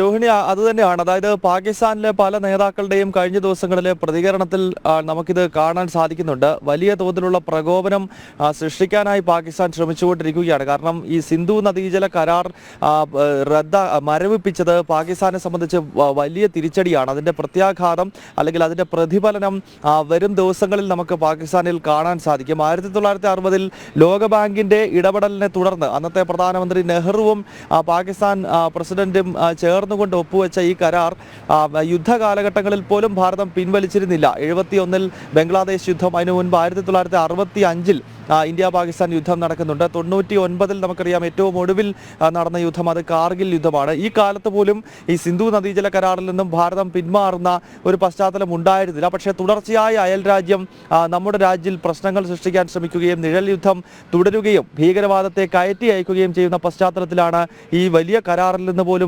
പിന്മാറുക എന്നൊരു തീരുമാനത്തിലേക്ക് ഭാരതം എത്തിയത്. ഇതിൻ്റെ വലിയ പ്രത്യാഘാതം എന്നത് നേരത്തെ നമ്മൾ സൂചിപ്പിച്ചിട്ടുള്ളതുപോലെ പഞ്ചാബ് പ്രവിശ്യ, പാകിസ്ഥാനിലെ ഏറ്റവും പ്രധാനപ്പെട്ട സംസ്ഥാനങ്ങളിൽ ഒന്നാണ് ഈ പഞ്ചാബ് പ്രവിശ്യ. അതോടൊപ്പം തന്നെ സിന്ധ് പ്രവിശ്യ. ഈ രണ്ട് പ്രവിശ്യകളിലെ കൃഷിക്ക് ഏറ്റവും പ്രധാനമായി ഉപയോഗിച്ചുകൊണ്ടിരിക്കുന്നത് ഈ സിന്ധു നദിയിൽ നിന്നും ഒഴുകുന്ന അല്ലെങ്കിൽ സിന്ധു നദിയുടെ പോഷക നദികളിൽ നിന്നും ഒഴുകുന്ന ജലമാണ്. അതോടൊപ്പം തന്നെ വൈദ്യുതി ഉൽപ്പാദനത്തിനും മറ്റ് ആവശ്യങ്ങൾക്കുമൊക്കെ ഈ ജലമാണ് പാകിസ്ഥാൻ ഉപയോഗിച്ചത്. ഈ കരാർ അടിസ്ഥാനമാക്കി ഏതാണ്ട് 80% വെള്ളം പാകിസ്ഥാനാണ് ലഭിച്ചുകൊണ്ടിരുന്നത്. അതിനാൽ ഈ കരാർ മരവിപ്പിക്കുന്ന ഘട്ടത്തിൽ സ്വാഭാവികമായും പാകിസ്ഥാനെ സംബന്ധിച്ചിടത്തോളം വലിയ തോതിലുള്ള ജലക്ഷാമം അവിടെ രൂപപ്പെടുന്നു. അതുതന്നെയാണ് പാകിസ്ഥാൻ നേതാക്കൾ, അത് ഭരണകക്ഷിയായിട്ടുള്ള പാകിസ്ഥാൻ മുസ്ലിം ലീഗിൻ്റെയും പാകിസ്ഥാൻ പീപ്പിൾസ് പാർട്ടിയുടെയും ഒക്കെ നേതാക്കൾ ഇന്നലെ ഇന്ത്യക്കെതിരെ വലിയ തോതിലുള്ള പ്രസ്താവനകൾ നടത്തുന്നുണ്ടായിരുന്നു. ബിലാവൽ ഭൂട്ടോയൊക്കെ പറഞ്ഞത് സിന്ധു നദിയിലൂടെ ജലം പാകിസ്ഥാന് കിട്ടിയില്ലെങ്കിൽ ഇന്ത്യക്കാരുടെ രക്തം അതിലൂടെ ഒഴുകും എന്നൊക്കെയുള്ള പ്രസ്താവനകൾ പോലും നടത്തുന്നതിൻ്റെ കാരണം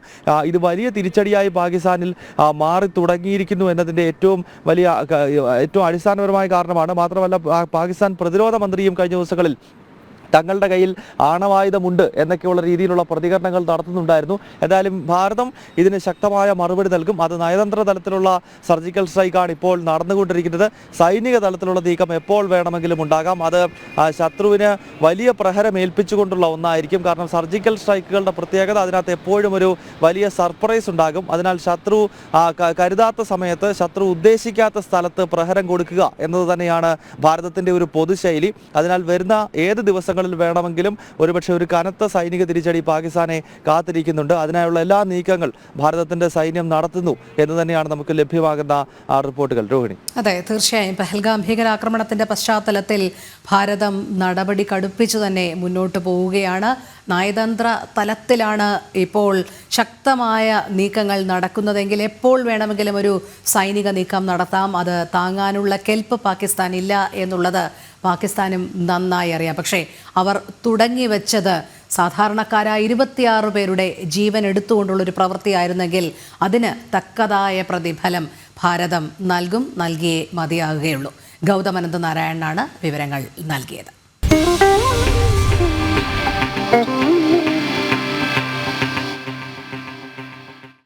മാസപ്പടി കേസിലെ SFIO റിപ്പോർട്ടിൽ CMRL KSIDC സാമ്പത്തിക ഇടപാടിന്റെ വിവരങ്ങൾ. KSIDC ഓഫീസിൽ പരിശോധന നടത്തി ഓഡിറ്റ് ബാലൻസ് ഷീറ്റ് ഉൾപ്പെടെയുള്ള രേഖകൾ SFIO പിടിച്ചെടുത്തിരുന്നു. സംസ്ഥാന സർക്കാർ നിയന്ത്രണത്തിലുള്ള KSIDCക്ക് 13.4% ഓഹരികളുള്ള CMRLുമായി മുഖ്യമന്ത്രിയുടെ മകൾ ബിസിനസ് കരാർ ഉണ്ടാക്കിയതിലെ നിയമപ്രശ്നങ്ങളും SFIO വ്യക്തമാക്കുന്നുണ്ട്. ജിജീഷ് കരുണാകരൻ ചേരുന്നു. ജിജീഷ്, SFIO റിപ്പോർട്ടിൽ പല ഗുരുതര പരാമർശങ്ങളുമുണ്ട്. അതിൽ ഒന്ന് CMRL KSIDC സാമ്പത്തിക ഇടപാടിന്റെ വിവരങ്ങളുമാണ്. എന്തെല്ലാം കാര്യങ്ങളാണ് അതിൽ പ്രതിപാദിക്കുന്നത്? KSIDC SFIO സാമ്പത്തിക KSIDCയുമായി ബന്ധപ്പെട്ട് CMRL നടത്തിയിട്ടുള്ള സാമ്പത്തിക ഇടപാടുകളാണ് SFIOയുടെ റിപ്പോർട്ടിൽ പ്രധാനമായും ചൂണ്ടിക്കാണിച്ചിരിക്കുന്നത്.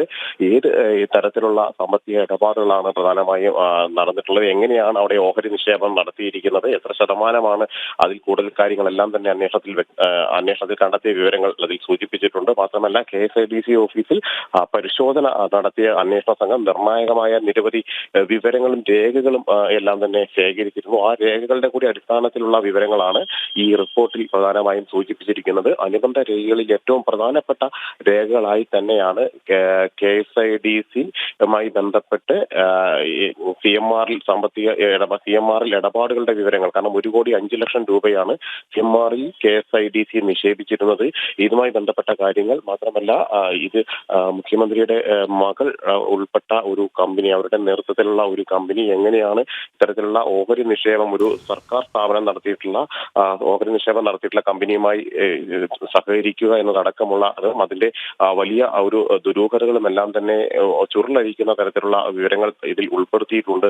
ഇതുമായി ബന്ധപ്പെട്ടുകൊണ്ട് വിശദമായ റിപ്പോർട്ടിൽ അങ്ങനെ ഒരേ സമയം സാമ്പത്തിക ഇടപാടിന്റെ വിവരങ്ങൾ, ഒപ്പം തന്നെ ഓഹരി ഇടപാടുകളുടെ വിവരങ്ങൾ, KSIDC ഏതെങ്കിലും തരത്തിൽ അനധികൃതമായ സഹായങ്ങൾ വിവാദ കരിമണൽ കമ്പനിയായ CMR-ന് നൽകിയിട്ടുണ്ടോ എന്നത് സംബന്ധിച്ചുള്ള കാര്യങ്ങളെല്ലാം തന്നെയാണ് ഈ റിപ്പോർട്ടിന്റെ ഉള്ളടക്കമായി SFIO വ്യക്തമാക്കിയിരിക്കുന്നത്. ഇത്തരം കാര്യങ്ങൾ തന്നെയാണ് പ്രധാനമായും ഈ അന്വേഷണത്തിലുള്ളത്. ശരി, ജിജീഷ് കരുണാകരനാണ് വിവരങ്ങൾ നൽകിയത്. മാസപ്പടിക്കേസിൽ SFIO റിപ്പോർട്ടിൽ CMR-ൽ KSIDC സാമ്പത്തിക ഇടപാടിന്റെ വിവരങ്ങൾ വരുന്നു. അതിൽ CMR-ലുമായി മുഖ്യമന്ത്രിയുടെ മകൾ ബിസിനസ് കരാറുണ്ടാക്കിയതിലെ നിയമ പ്രശ്നങ്ങളും SFIO വ്യക്തമാക്കുന്നുണ്ട്. ജിജീഷ് കരുണാകരനാണ് വിശദമായ വിവരങ്ങൾ നൽകിയത്. യുക്രൈൻ നഗരങ്ങളിൽ റഷ്യ നടത്തുന്ന ആക്രമണത്തെ എതിർത്ത് ട്രംപ്. പുടിന് യുദ്ധം നിർത്താൻ താൽപ്പര്യമില്ലായിരിക്കാമെന്നും ട്രംപ് സോഷ്യൽ മീഡിയയിൽ കുറിച്ചു. റഷ്യയ്ക്ക് ഉപരോധങ്ങൾ ഏർപ്പെടുത്തുന്നത് ഉൾപ്പെടെ ആലോചിക്കേണ്ടി വരുമെന്നും ട്രംപ് കുറിപ്പിൽ പറയുന്നു. യുക്രൈൻ പ്രസിഡന്റ് സെലൻസ്കിയുമായി റോമിൽ നടന്ന ചർച്ചകൾക്ക് ശേഷമാണ് ട്രംപിന്റെ നിലപാട്. ഐസൺ ജോസ് ചേരുന്നു. ഐസൺ, റഷ്യ യുക്രൈൻ യുദ്ധം അവസാനിപ്പിക്കാനുള്ള എല്ലാ മുൻകൈയും എടുക്കാം എന്ന് അമേരിക്ക വ്യക്തമാക്കിക്കൊണ്ടിരിക്കുമ്പോഴാണ് നിലവിൽ ഇപ്പോൾ യുക്രൈൻ നഗരങ്ങളിൽ റഷ്യ നടത്തുന്ന ആക്രമണത്തെ ട്രംപ് എതിർത്തിരിക്കുന്നത്. നേരത്തെ ക്രിമിയ ഉൾപ്പെടെയുള്ള കാര്യങ്ങളിൽ അമേരിക്കൻ പ്രസിഡന്റ് ഒരു നിലപാട് സ്വീകരിച്ചിരുന്നു. പക്ഷേ ഇപ്പോൾ പുടിന് യുദ്ധം നിർത്താൻ താല്പര്യം ഇല്ലായിരിക്കാം എന്നുള്ളൊരു സാഹചര്യത്തിൽ നിലപാടിലേക്കും ട്രംപിന്റെ പരാമർശങ്ങൾ എത്തുമ്പോൾ നമുക്കിതിനെ എങ്ങനെ നോക്കിക്കാണാം? റഷ്യ യുക്രൈനുമായുള്ള ചർച്ചകൾ അന്ന് നേരത്തെ നമുക്കറിയാവുന്നതാണ്. അന്ന് സെലൻസ്കിയുടെ അമേരിക്കൻ സന്ദർശന വേളയിൽ പ്രസിഡന്റായി ട്രംപ് തെരഞ്ഞെടുക്കപ്പെട്ടതിന് തൊട്ടു പിന്നാലെ എത്തിയ വേളയിൽ വലിയ പ്രശ്നങ്ങൾ, അതായത് വലിയ അഭിപ്രായ വ്യത്യാസങ്ങളാണ് ഇരു നേതാക്കളും തമ്മിലുണ്ടായത്. അതിനുശേഷം ആദ്യമായാണ് ഇവർ റോമിൽ നേരിട്ട് കാണുന്നത്. മാർപ്പാപ്പയുടെ സംസ്കാര ശുശ്രൂഷയുടെ തൊട്ടു മുൻപായി 15 മിനിറ്റോളം ഇരു നേതാക്കളും ചർച്ച ചെയ്യുകയും ചെയ്തു. അത് ഫ്രഞ്ച് പ്രസിഡന്റ് ഇമ്മാനുവൽ മാക്രോണിന്റെ നേതൃത്വത്തിൽ ഇരു നേതാക്കളും തമ്മിൽ ചർച്ച ചെയ്യാനുള്ള ഒരു അവസരം ഒരുക്കുകയായിരുന്നു. ഈ ചർച്ചയ്ക്ക് ശേഷമാണ് ട്രംപിന്റെ തിരിച്ചു വരുന്ന വഴിയിലാണ് അത് ട്രംപ് ട്രൂത്തിൽ, തന്റെ സ്വന്തം സോഷ്യൽ മീഡിയ ട്രൂത്തിൽ ഇത്തരത്തിലൊരു പോസ്റ്റ് ചെയ്തിരിക്കുന്നത്. ആ പോസ്റ്റിൽ വളരെ വ്യക്തമായി പറയുന്നത് യുദ്ധം നിർത്താനുള്ള താല്പര്യം റഷ്യക്കില്ല എന്ന് സൂചിപ്പിക്കുന്ന സാഹചര്യങ്ങളാണുള്ളത്. അത്തരം സാഹചര്യങ്ങൾ അംഗീകരിക്കാനാവില്ല എന്ന കൃത്യമായ നിലപാട് തന്നെയാണ് ഇപ്പോൾ ട്രംപ് അറിയിച്ചിരിക്കുന്നത്. മാത്രമല്ല, ഇരു രാജ്യങ്ങളും തമ്മിലുള്ള ഈ പ്രശ്നം വഷളാകാതെ കൊണ്ടുപോകേണ്ടത് അനിവാര്യമാണ് എന്ന ഒരു നിലപാടും വളരെ കൃത്യമായി ട്രംപ് അറിയിക്കുകയും ചെയ്യുന്നുണ്ട്.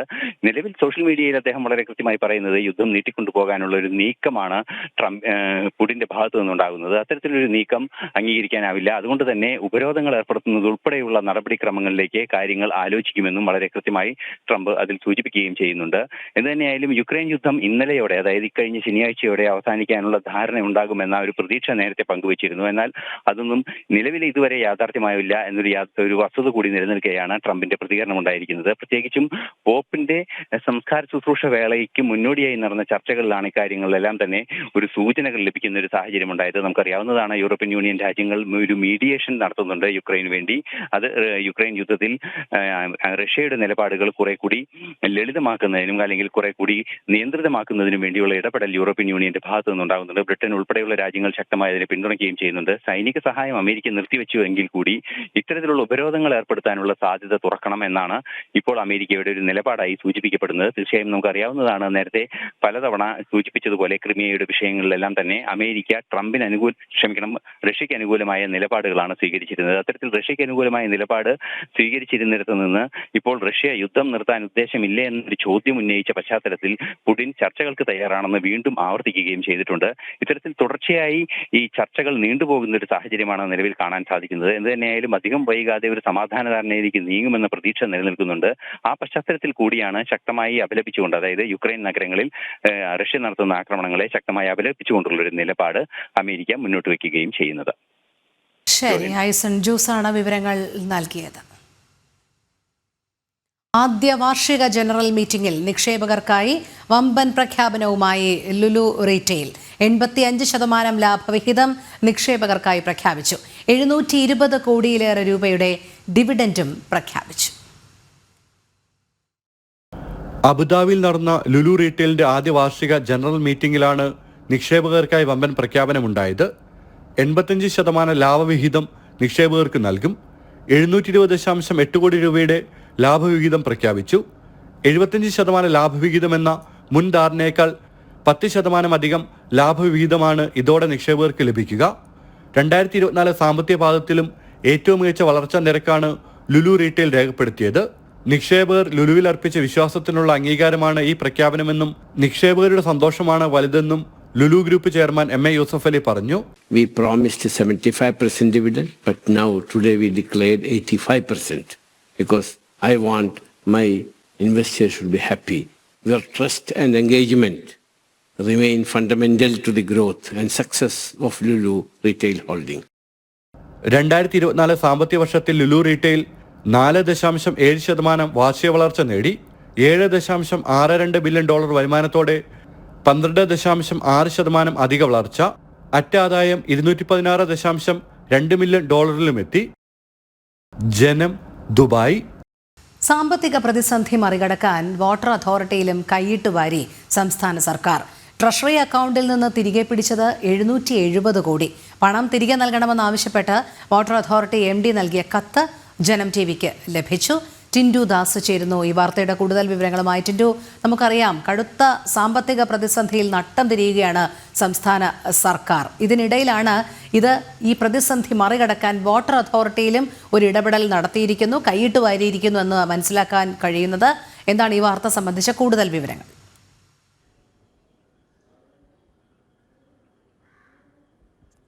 രോഹിണി, സാമ്പത്തിക വർഷത്തിൻ്റെ അവസാനം ട്രഷറിയിലേക്ക് പല വകുപ്പുകളിലെയും തുക തിരികെ പിടിക്കാറുണ്ട്. അത്തരത്തിൽ തിരികെ പിടിച്ചതാണ് ഏതാണ്ട് 770 കോടി രൂപ. ഈ വർഷാവസാന സമയത്ത് ബാലൻസ് കാണിക്കുന്നതിന് വേണ്ടിയിട്ടും അതോടൊപ്പം തന്നെ ട്രഷറി ഓഡിയിലേക്ക് ഔട്ട്ഡ്രാഫ്റ്റിങ്ങിലേക്ക് പോകാതിരിക്കാൻ വേണ്ടിയിട്ടാണ് ഇത്തരത്തിലുള്ള തുകകൾ പല വകുപ്പുകളിൽ നിന്നും തിരികെ പിടിക്കുന്നത്. അത്തരത്തിൽ വാട്ടർ അതോറിറ്റിയിൽ നിന്നും 770 കോടി രൂപ ധനവകുപ്പ് ട്രഷറിയിലേക്ക് മാറ്റിയിരുന്നു. ഏപ്രിൽ 10 ഈ തുക തിരിച്ച് തരണമെന്നാവശ്യപ്പെട്ടുകൊണ്ട് വാട്ടർ അതോറിറ്റിയുടെ MD ധനവകുപ്പിന് കത്തെഴുതിയിട്ടുണ്ട്. കാരണം ഈ തുക എന്ന് പറയുന്നത് കേന്ദ്ര സർക്കാരിൻ്റെ പല പദ്ധതികളും നടപ്പിലാക്കാൻ വേണ്ടിയിട്ട് കേരള വാട്ടർ അതോറിറ്റിക്ക് അനുവദിച്ച തുകയാണ്. ഈ തുകയാണ് പദ്ധതി ചെലവ് നടത്തിപ്പിന് വേണ്ടിയിട്ട് ഇത്തരത്തിൽ സർക്കാർ പിടിച്ചെടുത്തത്. ആ തുക തിരിച്ചു നൽകണമെന്ന് ആവശ്യപ്പെട്ടുകൊണ്ട് water authority MD Jeevan Babu IAS കത്ത് നൽകിയെങ്കിലും സർക്കാർ ഈ ഘട്ടത്തിൽ മൗനം പാലിക്കുകയാണെന്ന വിവരമാണ് പുറത്തു വരുന്നത്. ഇപ്പോൾ ഇത്തരത്തിൽ പിടിച്ചെടുത്ത 770 കോടി രൂപ എന്ന് പറയുന്നത് വാട്ടർ അതോറിറ്റിയിലെ ജീവനക്കാർക്ക് ശമ്പളം നൽകുന്നതിന് അതോടൊപ്പം തന്നെ ശമ്പളേതര ആനുകൂല്യവും പെൻഷനും നൽകുന്നതിന് വേണ്ടിയിട്ട് തുകയുടെ ഒരു വിഹിതമാണെന്നും ആ കത്തിൽ വ്യക്തമാക്കുന്നുണ്ട്. കൂടാതെ തന്നെ ഈ 15ാം ധനകാര്യ കമ്മീഷൻ തദ്ദേശ വകുപ്പുകൾക്ക് അനുവദിച്ച തുകയാണ് ഇത്തരത്തിൽ വകമാറ്റിയിട്ടുള്ളത്. പൊതുകടമെടുപ്പിൻ്റെ കുടിശ്ശികയിലേക്ക് 719.16 കോടി രൂപ റവന്യൂ വരുമാനമായിട്ടായിരുന്നു വാട്ടർ അതോറിറ്റിക്ക് കേന്ദ്ര സർക്കാർ അനുവദിച്ചിട്ടുണ്ടായിരുന്നത്. വിവിധ ഭാഗങ്ങളിലായിട്ട് വിവിധ ഭാഗങ്ങളിലായിട്ട് ഏതാണ്ട് 1397.41 കോടി രൂപയുടെ ബാധ്യതകൾ നിലവിൽ വാട്ടർ അതോറിറ്റിക്കുണ്ട്. അതോടൊപ്പം തന്നെ വാട്ടർ അതോറിറ്റിയുടെ പല റവന്യൂ വരുമാനങ്ങളും ഇതുവരെ സംസ്ഥാന സർക്കാർ ധനവകുപ്പ് പിരിച്ചെടുത്തിട്ടില്ല. അത്തരത്തിലുള്ള ബാധ്യതകളൊക്കെ നിലനിൽക്കുമ്പോഴാണ് ഇത്തരത്തിൽ വാങ്ങിയ തുക പോലും തിരിച്ചു കൊടുക്കാതെ ആ ഒരു പൊതുമേഖലാ സ്ഥാപനത്തെ വീണ്ടും ധനക്കയത്തിലേക്ക് തള്ളിവിടുന്നത്. രോഹിണി, ശരി ടിൻറ്റു. യാത്രകൾ ഇഷ്ടപ്പെടുന്നവർക്ക് വേണ്ടിയുള്ളൊരു റിപ്പോർട്ടാണ് ഇനി വരുന്നത്. അത് എല്ലാ തിരക്കുകളും മാറ്റിവെച്ച് ഏത് ദുർഘടമായ പാതയിലായാലും യാത്രകൾ ചെയ്യണം എന്ന് അങ്ങേറ്റം ഇച്ഛാശക്തി വെച്ച് പുലർത്തുന്നവർക്കായുള്ള ഒരു റിപ്പോർട്ട്. എന്തായാലും 26ാം തവണ കൈലാസയാത്ര പുറപ്പെടുന്ന ഒരു വനിതയാണ് നമ്മൾ ഇന്ന് പരിചയപ്പെടാൻ പോകുന്നത്. പാലക്കാട് സ്വദേശിനിയായ രാജലക്ഷ്മി CK ആണ് 26ാം തവണ മാനസരോവർ കൈലാസയാത്രയ്ക്കൊരുങ്ങുന്നത്. നമുക്ക് ആ വിശേഷങ്ങൾ കാണാം.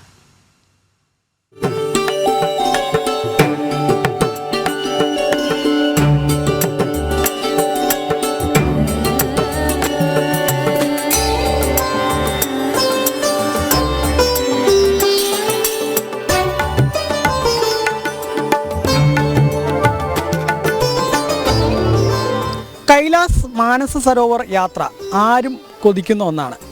എന്നാൽ കഴിഞ്ഞ 25 തവണ കൈലാസം സന്ദർശിച്ച ഒരു വ്യക്തി ഇപ്പോൾ 26ാം തവണ ഒന്നുകൂടെ കൈലാസത്തിൽ ഭഗവാൻ പരമശിവനെ കാണാൻ വേണ്ടിയുള്ള ഒരു തയ്യാറെടുപ്പിലാണ്. പാലക്കാട് മണ്ണൂർ സ്വദേശിയായ രാജലക്ഷ്മിയാണ് അത്തരത്തിൽ കൈലാസത്തിലേക്ക് വീണ്ടും പോകാൻ വേണ്ടി ഒരുങ്ങുന്നത്. ഇപ്പോൾ രാജലക്ഷ്മി അവർ നമ്മളൊപ്പം ചേരുന്നുണ്ട്. 25 തവണ എന്ന് പറയുന്നത് തന്നെ വലിയൊരു കാലയളവാണ്. ഇപ്പോൾ 26ാം തവണ പോകാനുള്ള ഒരു ഒരുക്കത്തിലാണ്. എത്രത്തോളം എങ്ങനെയാണ് ഈ ആദ്യമായിട്ട് എപ്പോഴാണ് പോയത്? എന്തൊക്കെ? ആദ്യമായിട്ട് ഞാൻ 1995 പോയത്.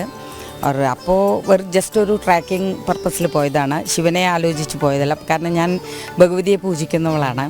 അപ്പോൾ പോയി ഒരു ട്രാക്കിംഗ് പർപ്പസിൽ. പക്ഷേ അതിനുശേഷം ആ ട്രാക്കിംഗ് അല്ല, പിന്നെ ഭഗവാൻ എന്നെ തന്നെ അവിടേക്ക് വിളിക്കാൻ തുടങ്ങി. പിന്നെ എല്ലാ കൊല്ലവും. എത്ര തവണയായിട്ട്? ഈ 25 തവണ ഏത് വർഷം വരെയാണ് പോയത്? 2019 ലാസ്റ്റ് ആയിരുന്നു. അതിനുശേഷം പിന്നെ കൊറോണ തുടങ്ങി. അപ്പോൾ അതിന് കാരണം പിന്നെ നിർത്തി, ചൈനക്കാർ നിർത്തി. ഇപ്പോഴും ഇന്ത്യൻ ഗവൺമെൻറ് മോദിജി വന്നതിന് ശേഷം മൂപ്പരാണപ്പോൾ അവരൊന്ന് പറഞ്ഞതിന് ശേഷമാണ് ഇപ്പോൾ നമ്മൾക്ക് ഒരു പെർമിഷൻ ചൈനക്കാർ തരുന്നത്. എങ്ങനെയാണ് ഈ പോകുമ്പോൾ ഓരോ അനുഭവങ്ങൾ പറഞ്ഞാൽ ഭയങ്കര കഠിനമാണ്. ആൾക്കാർക്ക് അത് പറയരുത് നമ്മൾ കഠിനമാണെന്ന്. കഠിനം തോന്നാറില്ല. ഒരു മധുരമായിട്ടുള്ളൊരു കഠിനമാണ് പോകുന്നത്. കൈലാസ യാത്ര ഭയങ്കര ബുദ്ധിമുട്ടാണ്. പിന്നെ ആദ്യമൊക്കെ ഞങ്ങൾ 1 മാസം നടന്നിരുന്നു. 1 മാസം മല കയറണം, പിന്നെ ഭക്ഷണത്തിന് ബുദ്ധിമുട്ട്, കിടക്കാൻ ബുദ്ധിമുട്ട്, കല്ലുള്ള സ്ഥലത്ത്, പിന്നെ ഈ മണ്ണ് വരിച്ച സ്ഥലത്തൊക്കെയാണ് നമ്മൾ കിടന്നിരുന്നത്. ഇപ്പോഴൊക്കെ നല്ല ഇമ്പ്രൂവ്മെൻ്റ് ആയിട്ടുണ്ട്. പിന്നെ BJP ഗവൺമെൻറ് വന്നതിന് ശേഷം മോദിജിയുടെ ഒരു പേടി കാരണമായിരിക്കണം ചൈനക്കാരെ കുറച്ച് നല്ലപോലെ ട്രീറ്റ് ചെയ്യുന്നുണ്ട്. പോകുന്നതിന് വേണ്ടിയുള്ള പ്രിപ്പറേഷൻ എന്തൊക്കെയാണ്? പ്രിപ്പറേഷൻ എന്ന് പറഞ്ഞാൽ ആദ്യമൊക്കെ ഭയങ്കര ഒരു ബുദ്ധിമുട്ട് തോന്നും. പിന്നെ വുളൻ ക്ലോത്ത്സ് ഒന്നുമില്ല, സ്പെഷ്യലായിട്ടൊന്നുമില്ല, വെറും വുളൻ ക്ലോത്ത്സ്. പിന്നെ ജൂത്ത നമ്മൾക്ക് ഒരു ട്രാക്കിംഗ് പോലെ വേണം. പിന്നെ ഭക്ഷണത്തിന് അവർ തരും, കുമാവ് മണ്ഡൽക്കാർ അവർ ഏർപ്പെടുത്തും. അതിന് നമ്മൾ പൈസ കൊടുക്കുമല്ലോ, അത് കൊടുക്കണം. പിന്നെ ബാക്കി ഒന്നും നമുക്ക് അങ്ങനെയില്ല. വുളൻ ക്ലോത്ത്സേ ഉള്ളൂ മെയിന്. ബാക്കി ഹെൽത്ത് വൈസ് നന്നായിരിക്കണം, ഒരു അസുഖം ഉണ്ടാവരുത്. BP, ഷുഗർ, ഹാർട്ട് പ്രോബ്ലം ഒന്നും ഉണ്ടാകാൻ പാടില്ല. കയറി ചെല്ലുമ്പോഴുള്ളൊരു അനുഭവങ്ങൾ എങ്ങനെയാണ്? അനുഭവം അത് ഞാൻ പറഞ്ഞില്ലേ, ഞാൻ മുന്നോടി പറഞ്ഞ പോലെ ഞാൻ കൈലാസനാഥനെ വിശ്വസിക്കുന്നവളല്ലായിരുന്നു. പക്ഷേ നമ്മൾ ഈ ചൈന ബോർഡർ ചെന്നതും മാനസരോവറാണോ ആദ്യം കാണുക. അത് കണ്ടാൽ തന്നെ നമ്മൾക്കൊരു ബോഡി മുഴുവനൊരു ഷിവറിങ് വരും. അത് കഴിഞ്ഞാൽ പിന്നെ കൈലാസം അവിടുന്ന് അവർ കാണിച്ചു തരും, ഇതാണ് കൈലാസം എന്നും പറഞ്ഞിട്ട്. അത് കണ്ടു കഴിഞ്ഞാൽ നമ്മൾക്ക് തന്നെ ഒരു അതെന്താ പറയുക, പറഞ്ഞാൽ മനസ്സിലാവില്ല. കാരണം എല്ലാ മലകളും വേറെ, ഈ കൈലാസപർവ്വതം വേറെ. അത് പറയാൻ പറ്റില്ല, നമ്മൾ പർവ്വതമാണ് അല്ലെങ്കിൽ മലയാണെന്ന് നമ്മൾക്ക് പറയാൻ പറ്റില്ല. കണ്ടാൽ തോന്നും അവിടെ ഭഗവാൻ ഇരിക്കേണ്ടതെന്ന്. അതുപോലെ പിന്നെ അവിടുത്തെ അനുഭവങ്ങളെന്ന് പറഞ്ഞാൽ ഒരു വേർഡില്ല അതിന് പറയാൻ. അത്ര നല്ല അനുഭവങ്ങളാണ്. പിന്നെ ഒരു തവണ പോയി എനിക്ക് മനസ്സ് നിറഞ്ഞില്ല. ഈ ഒരു തവണ പോയിട്ട് മനസ്സ് നിറയാതെ നെക്സ്റ്റ് ടൈം ഇന്ത്യൻ ടൂറിൽ അപ്ലൈ ചെയ്തു, വിളിച്ചു പോയി. ഇന്ത്യൻ ടൂറിൽ ഭയങ്കര മെഡിക്കലൊക്കെ ഉണ്ട്. ഡൽഹിയിലുണ്ട് മെഡിക്കൽ. പിന്നെ വഴിയിൽ ഒരു കുഞ്ചി പറഞ്ഞ സ്ഥലത്ത് അവിടെയുണ്ട്. അതിലൊക്കെ എന്തെങ്കിലും ഒരു ചെറുതായിട്ടൊരു തെറ്റ് കണ്ടാൽ അവർ നമ്മളെ എടുത്തു വിടും, തിരിച്ചു വിടും. അവർക്ക് അങ്ങനെ ഒരു ഇതൊന്നുമില്ല, അല്ല കുറച്ച് പനിയുള്ളൂ വിടുക, അങ്ങനെ പറ്റില്ല. അവർ വിടില്ല, കാരണം അവിടെ മരിക്കാനും സാധ്യതയുണ്ട്. അപ്പോൾ ആൾക്കാർ ഇവിടെ പേടിക്കുന്നത് ഇതാണ്, അവിടെ പോയാൽ മരിക്കും. അങ്ങനെയില്ല, ഒന്നുമില്ല. ആൾക്കാർ തനിയെ അവർക്ക് എന്തെങ്കിലും ബുദ്ധിമുട്ടുണ്ടെങ്കിൽ അവിടെ പോയി ചിലപ്പോൾ നമ്മളുടെ വിധിയായിരിക്കും അവിടെ മരിക്കാനുള്ളത്. അല്ലാണ്ട് അങ്ങനെ കൈലാസത്ത് പോയാൽ മരിക്കില്ല, അങ്ങനെയൊന്നുമില്ല. പൊതുവെ മലയാളികളുടെ കൈലാസത്തേക്ക് ഈ പോകുന്നത് വളരെ കുറവാണ്. അത് ആദ്യ സമയത്തൊന്നും ഞാൻ ഡൽഹിയിൽ സെറ്റിൽഡാണ്. ഞാൻ ഇവിടുന്ന് ഇന്ത്യൻ എയർലൈൻസിൽ ജോലി കിട്ടിയിട്ട് ഇവിടുന്ന് പോയതാണ്. അപ്പോൾ ഡൽഹിയിൽ നിന്നാണ് ഞാൻ ആദ്യമായിട്ട് പോയതും. ഇപ്പോൾ കേരളത്തിൽ ഞാൻ കമ്മിയേ വരാറുള്ളൂ. കേരളത്തിലെ ആൾക്കാർ ഭയങ്കര കമ്മിയേ വന്നിട്ടുള്ളൂ, 1-2 വന്നിട്ടുള്ളൂ. അപ്പോൾ അത് കാരണമാണ് ഞാനൊരു ഇൻ്റർവ്യൂ ഇതിന് മുന്നേ കൊടുത്തിരുന്നു. കാരണം ആൾക്കാർക്ക് ഒരു ഉത്സാഹം കിട്ടണ്ടയോ, അവരുടെ ഒക്കെ പേടി, ഇത്ര നമ്മൾ പോയാൽ തിരിച്ചു വരില്ല എന്നുള്ളൊരു പേടി. അപ്പോൾ അത് മാറ്റണമല്ലോ നമുക്ക്. അത് കാരണം ഞാനൊരു ഇൻ്റർവ്യൂ കൊടുത്തിരുന്നു. പിന്നെ ദേശാഭിമാനി ഒരു പേപ്പറിലും കൊടുത്തിരുന്നു. അത് കണ്ടിട്ടാണ് ആൾക്കാർ നമ്മുടെ കേരളത്തിലെ കുറച്ച് സ്റ്റാർട്ടായത്. ഇപ്പോൾ പലരും പോകുന്നുണ്ട്. ഒരു പണത്തിനൊന്നും 1.5 ലക്ഷം, ആദ്യം 1 ലക്ഷം ഉറുപ്പ്യക്ക് കൊടുക്കേണ്ടിയിരുന്നു, ഇപ്പോൾ 2 ലക്ഷമായി. അപ്പോൾ ഇപ്പോൾ തുടങ്ങിയിട്ടുണ്ട് ആൾക്കാർ നല്ലപോലെ പോകാൻ തുടങ്ങി. I am very happy. ഈ യാത്രയ്ക്ക് വേണ്ടിയുള്ള തയ്യാറെടുപ്പുകളും മറ്റൊക്കെ യാത്രക്കുള്ള തയ്യാറെടുപ്പ് റെഡിയാണ്. എല്ലാം റെഡിയാണ്. എനിക്ക് ജസ്റ്റ് അതെടുത്തിട്ട് ആ ബാഗിലിടേ വേണ്ടു. നമ്മൾ കൊണ്ടുപോകാനുള്ള ബ്രീഫ് കേസ് കൊണ്ടുപോയില്ല, ഒരു ചാക്ക് പോലെ ഒരു തുണിയുടെ ഇതിലാണ് കൊണ്ടുപോകുക, ബാഗിലാണ്, കിറ്റ് ബാഗിലാണ് കൊണ്ടുപോകുക. അപ്പോൾ അതൊക്കെ റെഡിയാണ്. I'm ready too. ആദ്യമായിട്ട് ഒരാൾ പോകാൻ തയ്യാറെടുക്കുകയാണെങ്കിൽ അവരെന്തൊക്കെയാണ് ശ്രദ്ധിക്കേണ്ടത്? അവർക്ക് ആദ്യം ഫസ്റ്റ് നോക്കേണ്ടത് ഹെൽത്ത് പ്രോബ്ലം. അവർക്ക് ഹെൽത്തിന് യാതൊരു പ്രോബ്ലം ഉണ്ടാവാൻ പാടില്ല. രണ്ടാമത്തത് തുണികളുടെ വുള്ളൻ ക്ലോത്ത്സ് വേണം അവിടെ. കാരണം മഞ്ഞാണ് അവിടെ, മഞ്ഞ് വീണിട്ട് നമ്മളുടെ മുകളിൽ തന്നെ മഞ്ഞ് കട്ടാവും അതുപോലെ. അപ്പോൾ അത് തുണികളാണ് മെയിൻ. തുണികളെ മെഡിസിൻ വേറെ അപ്ലൈ ചെയ്യേണ്ടത്. ഇപ്പോൾ വേക്കൻസി വരും, MEA മിനിസ്ട്രി ഓഫ് എക്സ്റ്റേണൽ അഫയേഴ്സിൻ്റെ ത്രൂ വേക്കൻസി വരും. പ്രോപ്പർ തരിക അതാണ്. അവർ ആ വേക്കൻസി അയക്കും, അതിൽ നമ്മൾ അപ്ലൈ ചെയ്യും. അപ്ലൈ ചെയ്ത് കഴിഞ്ഞാൽ നമ്മളെ വിളിക്കും. അപ്പോൾ 5000 രൂപ ഒരു പോസ്റ്റലോടോ എന്തോ കൊടുത്തിട്ട് നമുക്ക് അപ്ലൈ ചെയ്യണം. പിന്നെ നമ്മളെ അവർ ഇൻ്റർവ്യൂവിന് വിളിക്കും. ലെറ്റർ വന്നു കഴിഞ്ഞാൽ നമ്മൾ പക്കയായി നമ്മൾ പോകാനാണ് ഉള്ളത്. എന്താണ് മലയാളികളോട് പറയാനുള്ളത്? എന്താണ് കൂടുതൽ ആളുകൾ കൈലാസനാഥനെ സന്ദർശിക്കാനായി എത്തണം എന്നുള്ളത്? തീർച്ചയായിട്ടും ശിവനെ മാനിക്കുന്ന ആരെങ്കിലും ഉണ്ടെങ്കിൽ ഒരു തവണ ലൈഫിൽ once in a lifetime കൈലാസത്തിൽ പോകണം. അതാണ് എൻ്റെ ആഗ്രഹം.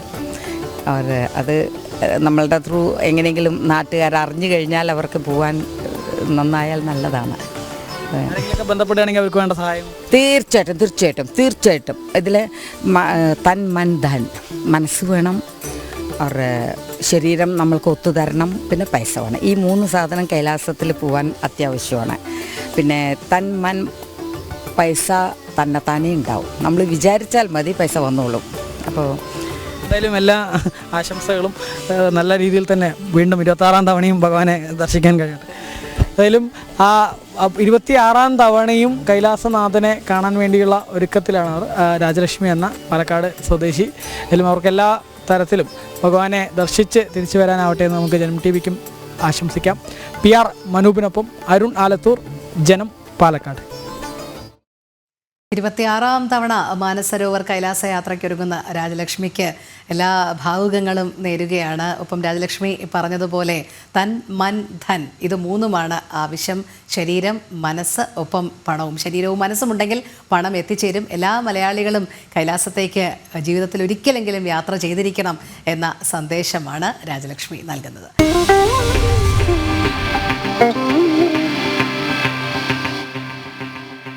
കോഴിക്കോട് പാലക്കോട്ട് വയലിലുണ്ടായ സംഘർഷത്തിൽ യുവാവ് കൊല്ലപ്പെട്ടു. പ്രദേശവാസിയായ സൂരജാണ് മരിച്ചത്. സംഘം ചേർന്ന് മർദ്ദിച്ച് കൊലപ്പെടുത്തിയെന്നാണ് ആരോപണം. 3 പേരെ ചേവായൂർ പോലീസ് കസ്റ്റഡിയിലെടുത്തു. ഗൂഗിൾ കെ വേണുഗോപാൽ ചേരുന്നു. ഗൂഗിൾ, എങ്ങനെയാണ് ഈ സംഘർഷം കോഴിക്കോട് പാലക്കോട്ട് വയലിലുണ്ടായത്? ഈ യുവാവ് മരിക്കാനിടയായ സാഹചര്യം എങ്ങനെയാണ് ഉണ്ടായത്?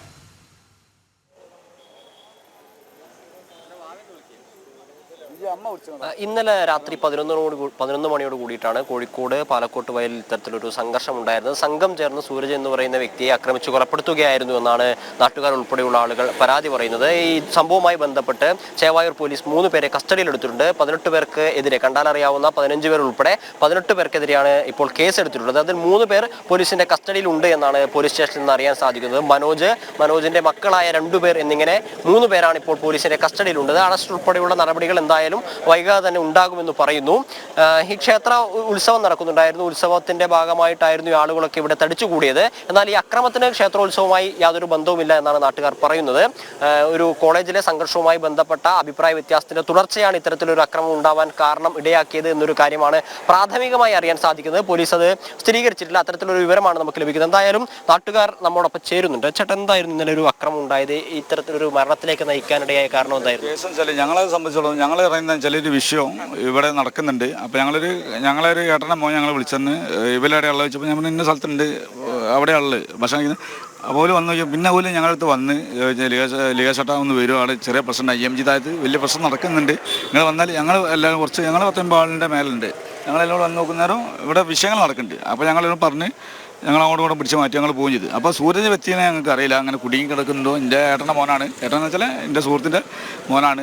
അവിടെ പരിക്കേറ്റ് കിടക്കുന്നത് ഞങ്ങൾക്ക് അറിയുന്നില്ല. അപ്പോൾ ഞങ്ങൾ എന്താണെന്ന് വെച്ചാൽ അവിടെ നിന്നെല്ലാം പറഞ്ഞാൽ ഞങ്ങൾ തിരുത്തുകാരെത്തിയപ്പോഴാണ് ഒരു കോള് വരുന്നത്, സൂരജ് ഇങ്ങനെ കിടക്കുന്നുണ്ട്, ശ്വാസം കിട്ടില്ല. അപ്പോൾ ഞങ്ങളൊന്ന് മെഡിക്കൽ കോളേജ് ആക്കിയതാണ്. അപ്പോൾ ഒരു മെഡിക്കൽ കോളേജ് പോയി. അത് കഴിഞ്ഞിട്ട് പിന്നെ വരുന്നതെന്ന് വെച്ചാൽ കോള് ഞങ്ങൾക്ക് പൾസില്ല എന്നുള്ളതാണ്. അപ്പോൾ ഞങ്ങൾ വണ്ടി എടുത്ത് എല്ലാവരും ഇവിടുന്ന് കോളേജിൽ പോയപ്പോൾ അടുത്തപ്പോഴേക്ക് ആൾ ഡെത്താ. പിന്നെ എന്താ കേസ് എന്ന് വെച്ചാൽ ഇത് സൂരജിൻ്റെ വിഷയമല്ല, സൂരജിൻ്റെ കമ്പനിക്കാരൻ്റെ കോളേജ് വിഷയമായിട്ട് എന്തോ ഒരു ഇവിടെ നിൽക്കുന്നതിനകത്ത് ചോദിച്ചപ്പോൾ ഓനെ ഒരു 10 ആൾ ഒറ്റയ്ക്ക് പോയാണ്ട് ചോദിച്ചപ്പോൾ ഓനെ പിടിച്ച്. സൂരജ് ഒറ്റയ്ക്ക് ഉണ്ടായിരുന്നു, ഓനെ ആളുകളുണ്ട്. അപ്പോൾ ആ സുഹൃത്തിന് വേണ്ടിയിട്ടാണ് സൂരജ് ഓനെ സുഹൃത്തുക്കൾ പറഞ്ഞതാണ്, വേറൊരു ചെക്കൻ്റെ ഒരു വിഷയമാണ് എന്തോ കോളേജ് പഠിച്ചപ്പോൾ. അപ്പോൾ അവർ ചോദിച്ച് അപ്പോൾ ഇവൻ നേരിട്ടായിട്ട് പോയി. അപ്പോൾ ഇവനെ മറ്റവർക്കൊന്നും ചെയ്യാനും പറ്റിയില്ല. അതിലാണ് നിങ്ങൾ കാണാൻ വയലിലോ എന്താ പുറത്തൊക്കെ എന്തൊക്കെയോ കേസുണ്ട്, വയലിൽ പൊട്ടിയില്ല മനസ്സിലെ കേസെല്ലാം മരിച്ചതെന്നൊക്കെ പറഞ്ഞ്. പക്ഷെ എന്തായാലും ഇപ്പം നടക്കുന്ന കേസ് ഇങ്ങനെ അറിയാം, കോളേജ് കേസുകളൊക്കെ. അതെന്നുവെച്ചാൽ എന്തോ ഒരു വിഷയം, എന്താ മഷി കുറഞ്ഞ കേസൊന്നൊക്കെയാണെന്ന് പോലും പറയുന്നത് കോളേജ് നടന്ന കേസ്. ഇപ്പം അറിയുന്നില്ല.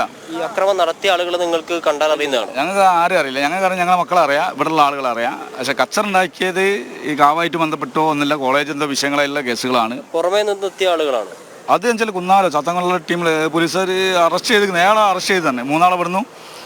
ചെക്കന്മാരെ വലിയ ഫോട്ടോ കൊടുത്തിരിക്കുന്നത് വന്ന ആളുകളതൊക്കെ കോളേജിലെ ഒക്കെ അയാളെ അറസ്റ്റ് ചെയ്തെന്ന് ഒരു പറഞ്ഞു. ഞങ്ങളിപ്പോൾ റോഡ് ബ്ലോക്ക് ചെയ്തിന് പാലക്കോട് ജംഗ്ഷൻ ഒരു അരമണിക്കൂറായിട്ട് ബ്ലോക്ക് ചെയ്ത് മീഡിയ വന്ന് ഒക്കെ ഇതാക്കി.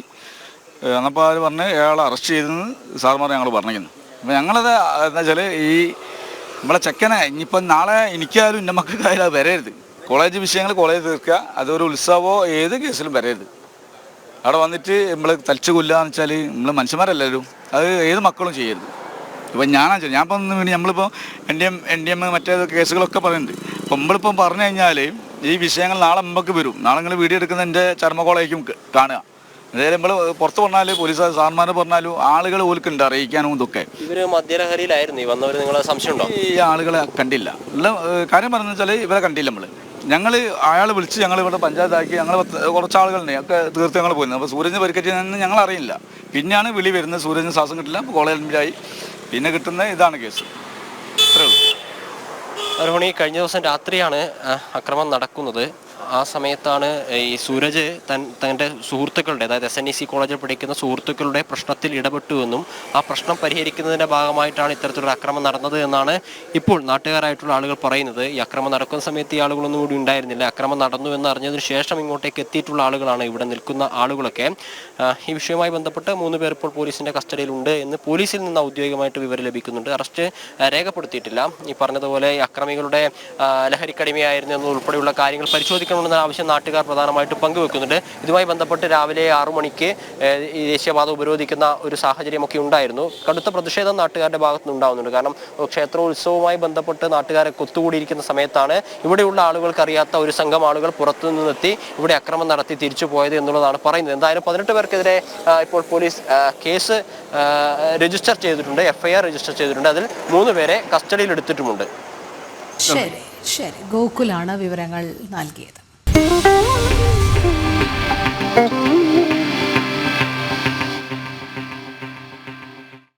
കൊച്ചിയിൽ ഹൈബ്രിഡ് കഞ്ചാവുമായി സിനിമാ സംവിധായകരടക്കം 3 പേർ എക്സൈസിന്റെ പിടിയിലായി. സംവിധായകരായ ഖാലിദ് റഹ്മാൻ, അഷ്റഫ് ഹംസ എന്നിവരും ഇവർക്കൊപ്പം ഉണ്ടായിരുന്ന ഷാലിഹ് മുഹമ്മദുമാണ് അറസ്റ്റിലായത്. കേസിൽ കൂടുതൽ പേരെ ചോദ്യം ചെയ്യുമെന്ന് എക്സൈസ് ഇൻസ്പെക്ടർ KP പ്രമോദ് പറഞ്ഞു.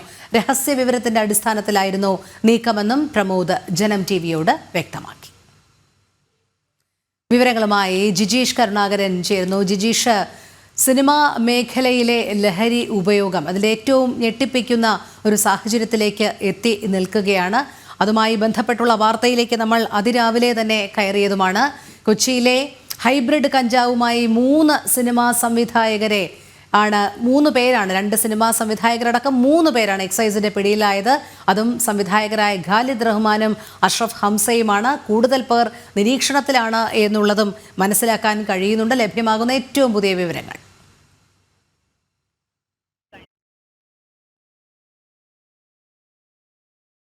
പിന്നെ പറഞ്ഞതുപോലെ തന്നെ സിനിമാ മേഖലയിലെ ലഹരിയുമായി ബന്ധപ്പെട്ടുകൊണ്ട് ഏറ്റവും ശക്തമായ ഒരു നടപടി തന്നെയാണ് എക്സൈസിന്റെ ഭാഗത്തു നിന്ന് ഉണ്ടായിരിക്കുന്നത്. 3 പേർ സംവിധായകരടക്കം ഖാലിദ് റഹ്മാൻ അടക്കം ഏറ്റവും പ്രമുഖ സംവിധായകർ തന്നെ ഈ ഒരു ലഹരി ഇടപാടിന്റെ ഭാഗമായി മാറിയിരിക്കുന്നു, പിടിക്കപ്പെട്ടിരിക്കുന്നു എന്നത് തന്നെയാണ് ഏറ്റവും പ്രധാനം. കാരണം നേരത്തെ തന്നെ ഈ എക്സൈസ് സംഘം നിരവധി സിനിമാ മേഖലയിലെ നിരവധി ആളുകളെ നിരീക്ഷണത്തിലാക്കിയിരിക്കുന്നു. ലഹരി ഇടപാടുകളുമായി ബന്ധപ്പെട്ടും ലഹരി ഉപയോഗവുമായി ബന്ധപ്പെട്ടാണ് ഈ ഒരു നിരീക്ഷണം ശക്തമാക്കിയിരിക്കുന്നത്. അതിനിടെ ാണ് ഇപ്പോൾ 3 പേർ പിടിയിലായിരിക്കുന്നത്. ഇവർക്കെതിരെ NDPS ആക്ടിലെ വിവിധ വകുപ്പുകൾ പ്രകാരമാണ് NDPS 20B 2A and 29 വകുപ്പുകളാണ് ചുമത്തിയിരിക്കുന്നത്. ഇത് ജാമ്യം ലഭിക്കാവുന്ന വകുപ്പാണ് എന്നതുകൊണ്ട് തന്നെ ഇവരെ ജാമ്യത്തിൽ വിട്ടയച്ചിരിക്കുകയാണ്. എന്നാൽ വിശദമായൊരു അന്വേഷണം നടത്തുമെന്നാണ് KP പ്രമോദ് എക്സൈസ് ഇൻസ്പെക്ടർ നമ്മളോട് വ്യക്തമാക്കിയിരിക്കുന്നത്. അന്വേഷണം ശക്തമായി മുന്നോട്ട് പോകുമെന്ന കാര്യം അദ്ദേഹം ചൂണ്ടിക്കാണിക്കുകയും ചെയ്യുന്നുണ്ട്. നിലവിൽ എക്സൈസ് സംഘത്തിന് വിവരം ലഭിച്ച് അർദ്ധരാത്രിയോടുകൂടി എക്സൈസ് സംഘം ഈ ഫ്ളാറ്റിൽ എത്തുന്നു, കൊച്ചിയിലെ ഫ്ളാറ്റിൽ എത്തുന്നു. അതിനുശേഷം വിശദമായ പരിശോധന. ഈ സമയത്ത് അവർ ലഹരി ഉപയോഗിച്ചിട്ടുണ്ടായിരുന്നില്ല, എന്നാൽ കൈവശമുണ്ടായിരുന്നു. അവർ ഇരുന്നിരുന്ന ബെഡിൽ ഈ ഒരു ലഹരി വസ്തു ഉണ്ടായിരുന്നു, ഹൈബ്രിഡ് കഞ്ചാവ് സൂക്ഷിച്ചിരുന്നു.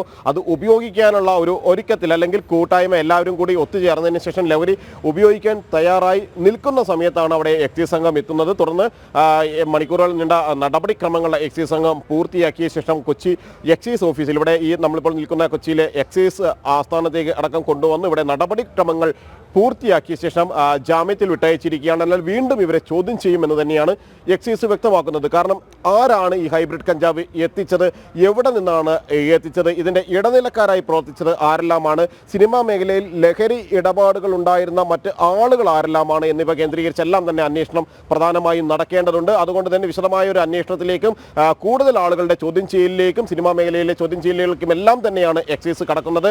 നേരത്തെയും ലഹരി ഇടപാടുകൾ, സിനിമാ മേഖലയുമായി ബന്ധപ്പെട്ട ലഹരി ഇടപാടുകളിൽ എക്സൈസും പോലീസും എല്ലാം വിശദമായ അന്വേഷണം നടത്തിയിരുന്നു. നിരവധി ആളുകളെ നിരീക്ഷണത്തിലാക്കിയിരുന്നു. സിനിമാ സൈറ്റുകളിലടക്കം നിരന്തരമായ പരിശോധനകൾ നടത്തുമെന്ന് എക്സൈസ് അറിയിക്കുകയും ചെയ്തു. എന്നാൽ ആ പരിശോധനകളെല്ലാം തന്നെ സിനിമാ മേഖലയിൽ നിന്ന് തന്നെയുണ്ടായ എതിർപ്പിനെ തുടർന്ന് അത് അവസാനിക്കുകയായിരുന്നു. കൂടുതൽ പരിശോധന അല്ലെങ്കിൽ ഷൂട്ടിങ്ങിന് ഇടയിലുള്ള ഈ പരിശോധനകൾ, പോലീസിന്റെ സാന്നിധ്യം, എക്സൈസിന്റെ സാന്നിധ്യം സിനിമയെ ബാധിക്കും, ഷൂട്ടിങ്ങിനെ ബാധിക്കുമെന്ന ഒരു കാര്യം അവർ ചൂണ്ടിക്കാണിച്ചപ്പോഴായിരുന്നു പിന്നീട് അത്തരത്തിലുള്ള നിരീക്ഷണങ്ങൾ കുറഞ്ഞത്. എന്നാൽ അതിനുശേഷം ഏറ്റവും ഒടുവിൽ ഷൈൻ ടോം ചാക്കോയുമായി ബന്ധപ്പെട്ട വിവരങ്ങൾ പുറത്തു വരുമ്പോൾ ഷൈൻ ടോം ചാക്കോ ഹോട്ടൽ മുറിയിൽ നിന്ന് ഡാൻസ് ഓഫ് സംഘത്തെ പോലീസിന്റെ ലഹരി വിരുദ്ധ സ്ക്വാഡിനെ കണ്ട് പുറത്തേക്ക് ഓടിപ്പോയതടക്കമുള്ള സംഭവങ്ങൾ വരികയും തുടർന്ന് അന്വേഷണങ്ങൾ കൂടുതൽ ഇത്തരത്തിലുള്ള ലഹരി ഇടപാടുകാരായ സിനിമാക്കാരെ കേന്ദ്രീകരിച്ച് കൂടുതൽ ശക്തമായ അന്വേഷണത്തിലേക്ക് എക്സൈസും പോലീസും എല്ലാം കടക്കുകയുമായിരുന്നു. ആ അന്വേഷണത്തിന് ഇടയിലാണ് ഈ സംവിധായകർ ലഹരി ഉപയോഗിക്കുന്നു എന്ന രഹസ്യ വിവരം എക്സൈസ് സംഘത്തിന് ലഭിക്കുന്നത്. കൃത്യമായി ലഭിച്ച രഹസ്യ വിവരമായിരുന്നു. വ്യക്തമായ തെളിവുകൾ മുൻനിർത്തി അല്ലെങ്കിൽ അതുമായി ബന്ധപ്പെട്ട കൃത്യമായ കാര്യങ്ങൾ രഹസ്യ വിവരം നൽകിയ ആളുകൾക്ക് നൽകാൻ കഴിഞ്ഞു എന്നതുകൊണ്ട് തന്നെ അന്വേഷണ സംഘം അവർ സൂചിപ്പിച്ച സ്ഥലത്തേക്ക് എത്തുന്നു. അങ്ങനെയാണ് ഈ ലഹരി വസ്തു ചെറിയ അളവിലാണ് പിടിക്കപ്പെട്ടത് എങ്കിലും ഉപയോഗിച്ചില്ല എന്നാണ് വ്യക്തമാകുന്നത്. എങ്കിൽ കൂടി ലഹരി കൈവശം വെച്ചു, ലഹരി ഇടപാടുകളിലേക്ക് കടക്കാൻ ഒരുങ്ങി എന്നതടക്കമുള്ള കുറ്റങ്ങൾ ഇവർക്ക് മേൽ നിലനിൽക്കുകയും ചെയ്യുന്നുണ്ട്. മാത്രമല്ല ഇനി പ്രധാനമായും അറിയേണ്ടത് സിനിമാ മേഖലയിൽ കൊച്ചിയിലെ സിനിമാ ആൾക്കാർക്കിടയിൽ ഇത്തരത്തിൽ ലഹരി വിതരണം ചെയ്ത ശൃംഖലയിൽ ആരെല്ലാമുണ്ട്, ആരെല്ലാമാണ് ഈ ലഹരി ഇടപാടുകളുടെ ഭാഗമായി മാറിയിട്ടുള്ളത്, അവർക്ക് എവിടെ നിന്നാണ് ഈ ഹൈബ്രിഡ് കഞ്ചാവ് എത്തിയിരുന്നത്. പ്രത്യേകിച്ച് നെടുമ്പാശ്ശേരി വിമാനത്താവളത്തിൽ നിരവധി തവണ ഹൈബ്രിഡ് കഞ്ചാവ് പിടികൂടിയ സംഭവങ്ങൾ ഉണ്ടായിട്ടുണ്ട്. വലിയ അളവിലായിരുന്നു, 10 കിലോയും 5 കിലോയും എല്ലാം ഹൈബ്രിഡ് കഞ്ചാവ് പിടികൂടിയ സംഭവങ്ങളായിരുന്നു മുമ്പ് ഉണ്ടായിരുന്നത്. അത് ചെറിയ അളവുകളിലായി ഇത്തരത്തിൽ ആളുകളിലേക്ക് എത്തിക്കുകയായിരുന്നു, സിനിമാ മേഖലയിലെ ലഹരിയിലേക്ക് എത്തിക്കുകയായിരുന്നു. ഒരു കാര്യമാണ് ഏറ്റവും പ്രധാനമായി മാറുന്നത്. കാരണം പരിശോധനകൾ ശക്തമാകുന്നു. ഷൈൻ ടോം ചാക്കോയുമായി ബന്ധപ്പെട്ട വിവാദങ്ങൾ നിറഞ്ഞു നിൽക്കുന്ന അതേ സാഹചര്യത്തിൽ തന്നെയാണ് 3 സംവിധായകർ ലഹരിയുമായി പിടിയിലാകുന്നത്, ഹൈബ്രിഡ് കഞ്ചാവ് മായി പിടിയിലാകുന്നത് എന്നത് തന്നെയാണ് ഏറ്റവും പ്രധാനം. അതുകൊണ്ട് തന്നെ വിശദമായ ഒരു അന്വേഷണം ഇക്കാര്യത്തിൽ നടക്കേണ്ടതുണ്ട് എന്ന് തന്നെയാണ് അന്വേഷണ സംഘം സൂചിപ്പിക്കുന്നത്. ഇവരെ മറ്റ് വൈദ്യപരിശോധനകൾ ഉൾപ്പെടെയുള്ള നടപടികൾ പൂർത്തിയാക്കിയിട്ടുണ്ട്. കാരണം നേരത്തെയും പല കേസുകളിലും ശാസ്ത്രീയ പരിശോധനകളുടെ ഒരു അഭാവം പ്രതികൾ രക്ഷപ്പെടുന്നതിന് സഹായകരമായിട്ടുണ്ടായിരുന്നു. അത്തരം കാര്യങ്ങളെല്ലാം തന്നെ ഒഴിവാക്കിക്കൊണ്ട് ഈ ലഹരി കേസുകളിൽ രാസലഹരികൾ ഉപയോഗിച്ചിട്ടുണ്ടോ എന്ന് തെളിയുന്നതിന് ഏറ്റവും പ്രധാനമെന്ന് പറയുന്നത് രക്തപരിശോധനയേക്കാൾ മുടിയിഴകളുടെ ശാസ്ത്രീയ പരിശോധനയും ഒപ്പം തന്നെ നഖഭാഗങ്ങളുടെ പരിശോധനയും എല്ലാമാണ്. അത്തരം പരിശോധനകളെല്ലാം തന്നെ പൂർത്തിയാക്കിക്കൊണ്ട് പഴുതടച്ച ഒരു അന്വേഷണത്തിലേക്കാണ് തങ്ങൾ കടക്കുന്നത് എന്ന കാര്യം തന്നെയാണ് എക്സൈസ് സംഘം ഇപ്പോൾ വ്യക്തമാക്കിയിട്ടുള്ളത്. അതെ ജിജേഷ്, അത് മാത്രമല്ല ഹിറ്റ് ചിത്രങ്ങളുടെ സംവിധായകരാണ് ഖാലിദ് റഹ്മാനും അഷ്റഫ് ഹംസയും ഒക്കെ തന്നെ. എന്തായാലും ഈ മലയാള സിനിമയിലെ ലഹരി വസ്തുക്കളുടെ ഉപയോഗവുമായി ബന്ധപ്പെട്ട എക്സൈസിന്റെ നടപടി ഇത്തരം പ്രമുഖരിലേക്ക് നീളുന്നു എന്നുള്ളത് തന്നെയല്ലേ ഈ അറസ്റ്റിന്റെ ഏറെ പ്രാധാന്യം അർഹിക്കുന്ന ഒരു കാര്യവും.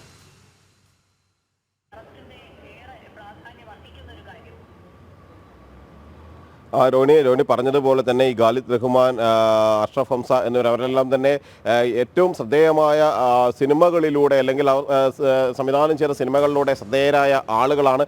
അത്തരത്തിൽ പ്രമുഖരായ ആളുകൾ തന്നെയാണ് ഇത്തരത്തിൽ ലഹരി ഇടപാടുകളുടെ എല്ലാം ഭാഗമായി മാറുകയും അതിൻ്റെ ഇടപാടുകാരോ വിതരണക്കാരോ ആയി മാറുകയും ചെയ്യുന്നത് എന്നത് തന്നെയാണ് ഏറ്റവും പ്രധാനപ്പെട്ട ഒരു വസ്തുതയായി നിൽക്കുന്നത്. കാരണം നേരത്തെ എക്സൈസിനും പോലീസിനുമെല്ലാം ലഭിച്ച നിർണായകമായ നിരവധി വിവരങ്ങളിൽ സൂചിപ്പിച്ചതും അതുതന്നെയായിരുന്നു. മാത്രമല്ല ആലപ്പുഴയിൽ പിടിയിലായ ലഹരി ഇടപാടിൻ്റെ മുഖ്യ കണ്ണി വ്യക്തമാക്കുന്നത് അനുസരിച്ചും സിനിമാക്കാരുമായി തനിക്ക് നിരന്തരമായ ബന്ധങ്ങളുണ്ട്, അവരുമായി ഫോൺ കോളുകൾ ഉണ്ടാകാറുണ്ട് എന്നതടക്കമുള്ള കാര്യങ്ങൾ അവർ പറയുകയും ചെയ്തു. അത് കേന്ദ്രീകരിച്ച് ആലപ്പുഴ എക്സൈസ് ഒരു പരിശോധന നടത്തുകയും അന്വേഷണം നടത്തുകയും അവർ നൽകിയ മൊഴികളിലെ ആളുകളെ നിരീക്ഷണത്തിലാക്കുകയും എല്ലാം ചെയ്ത അതേ ഘട്ടത്തിൽ തന്നെയാണ് മറ്റൊരു സമയത്ത് കൊച്ചിയിൽ തന്നെ ഇത്തരത്തിൽ ഫ്ളാറ്റിൽ നിന്ന് ഇവർ പിടിയിലാകുന്ന ഒരു സംഭവം ഉണ്ടാകുന്നത്. അതുകൊണ്ട് തന്നെ സിനിമാ മേഖലയിലെ ലഹരി ഇടപാടുകളിൽ കൂടുതൽ ശക്തമായ ഒരു അന്വേഷണത്തിലേക്ക് കടന്നു തന്നെ മുന്നോട്ട് പോവുക എന്നത് തന്നെയാണ് എക്സൈസ് ഉദ്ദേശിക്കുന്നത്. ഒരു ഭാഗത്ത് പോലീസിന്റെ പരിശോധനകൾ നിരീക്ഷണം ശക്തമായി തുടരുന്നു, അതേ ഘട്ടത്തിൽ തന്നെയാണ് എക്സൈസ് ഇത്തരം നടപടികളുമായി മുന്നോട്ട് പോവുകയും ചെയ്യുന്നത്. എക്സൈസ് ഇൻസ്പെക്ടർ തന്നെ റെയ്ഡിന് നേതൃത്വം നൽകിയ കെ പി പ്രമോദ് തന്നെ വ്യക്തമാക്കുന്നത് കൂടുതൽ ആളുകളുടെ ചോദ്യം ചെയ്യലുകളിലേക്ക് വൈകാതെ കടക്കും. മാത്രമല്ല ഇവരെ ആവശ്യമെങ്കിൽ ഒരിക്കൽ കൂടി വിശദമായി ചോദ്യം ചെയ്യും. ജാമ്യത്തിൽ വിട്ടയച്ചു എങ്കിൽ കൂടി പ്രധാനപ്പെട്ട വിവരങ്ങൾ ലഭിക്കുകയാണെങ്കിൽ അനുബന്ധമായി തന്നെ കൂടുതൽ നിർണായകമായ കാര്യങ്ങൾ മനസ്സിലാക്കേണ്ടതുണ്ട് എന്നത് കാര്യം.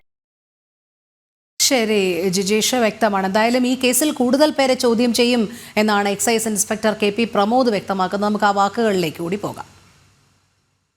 എറണാകുളം എക്സൈസ് സ്പെഷ്യൽ സ്ക്വാഡിന് കിട്ടിയ രഹസ്യവിവരത്തെ തുടർന്ന് ഗോശ്രീ പാലത്തിന് സമീപമുള്ള പൂർവ്വ ഗ്രാൻഡ് ബേ എന്ന ഫ്ളാറ്റിൽ നടത്തിയ പരിശോധനയിൽ 2 സിനിമാ സംവിധായകരടക്കം 2-3 പേരെ ഞങ്ങൾ കഞ്ചാവുമായിട്ട് പിടികൂടിയിട്ടുണ്ട്. അവരെ ജാമ്യം കിട്ടുന്ന കേസായാലും അവരെ വൈദ്യപരിശോധന നടത്തി ബാക്കി നടപടിക്രമങ്ങൾ പൂർത്തിയാക്കി ജാമ്യത്തിൽ വിട്ടിട്ടുള്ളതാണ്. ഇവർക്ക് ആരാണ് സാധനം കൊടുത്തത് സംബന്ധിച്ച് ചില സൂചന കിട്ടിയിട്ടുണ്ട്. അതിനെപ്പറ്റി വരും ദിവസങ്ങളിൽ കൂടുതൽ അന്വേഷണങ്ങൾ ഉണ്ടാകും. കോടതി വ്യവഹാരങ്ങൾ മാത്രമല്ല, കലയും തങ്ങൾക്ക് എത്രത്തോളം വഴങ്ങുമെന്ന് കാണിക്കുകയാണ് അഭിഭാഷകർ. കോടതി മുറികളിൽ നിന്നും അരങ്ങിലേക്ക് അവർ എത്തുമ്പോൾ കണ്ണെഴുതിയും ചിലങ്ക കെട്ടിയും താളത്തിനും മേളത്തിനുമൊപ്പം വേദിയിൽ ചുവടുവയ്ക്കുകയാണ് സംസ്ഥാനത്തെ അഭിഭാഷകർ. കൊല്ലത്ത് നടക്കുന്ന അഖില കേരള അഭിഭാഷക സംസ്ഥാന കലോത്സവത്തിൻ്റെ വിശേഷങ്ങളിലേക്കാണ് നമ്മൾ ഇനി പോകുന്നത്.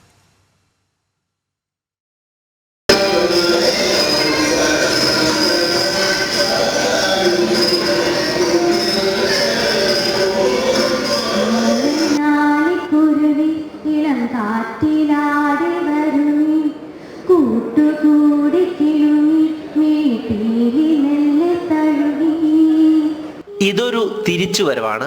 സ്കൂൾ ക്യാമ്പസ് കാലഘട്ടങ്ങളിലെ ആ പഴയ കലാഹൃദയങ്ങളിലേക്കുള്ള തിരിച്ചുവരവ്. ജോലി തിരക്കുകൾക്കിടയിൽ അഴിച്ചുവെച്ച ചിലങ്ക വീണ്ടും അണിഞ്ഞ് മനസ്സിലെ മായാത്ത വരികൾ വീണ്ടും കോർത്തിണക്കി ചുവടുകൾ ഉറപ്പിച്ചുകൊണ്ടുള്ള കലാമാമാങ്കം. കൊല്ലം ആനന്ദവല്ലീശ്വരത്തെ NSS ഓഡിറ്റോറിയത്തിലാണ് സംസ്ഥാനത്തെ ആദ്യ അഭിഭാഷക കലോത്സവം നടക്കുന്നത്. ഹൈക്കോടതി ജസ്റ്റിസ് ദേവൻ രാമചന്ദ്രൻ തിരികൊളുത്തിയ കലോത്സവത്തിൽ സംസ്ഥാനത്തെ വിവിധ ബാർ അസോസിയേഷനുകളിൽ നിന്നായി 400ഓളം അഭിഭാഷകർ മത്സരാർത്ഥികളായെത്തി. ജൂനിയർ സീനിയർ വ്യത്യാസമില്ലാതെ തമ്മിൽ വാശിയേറിയ മത്സരമാണ് നടക്കുന്നത്.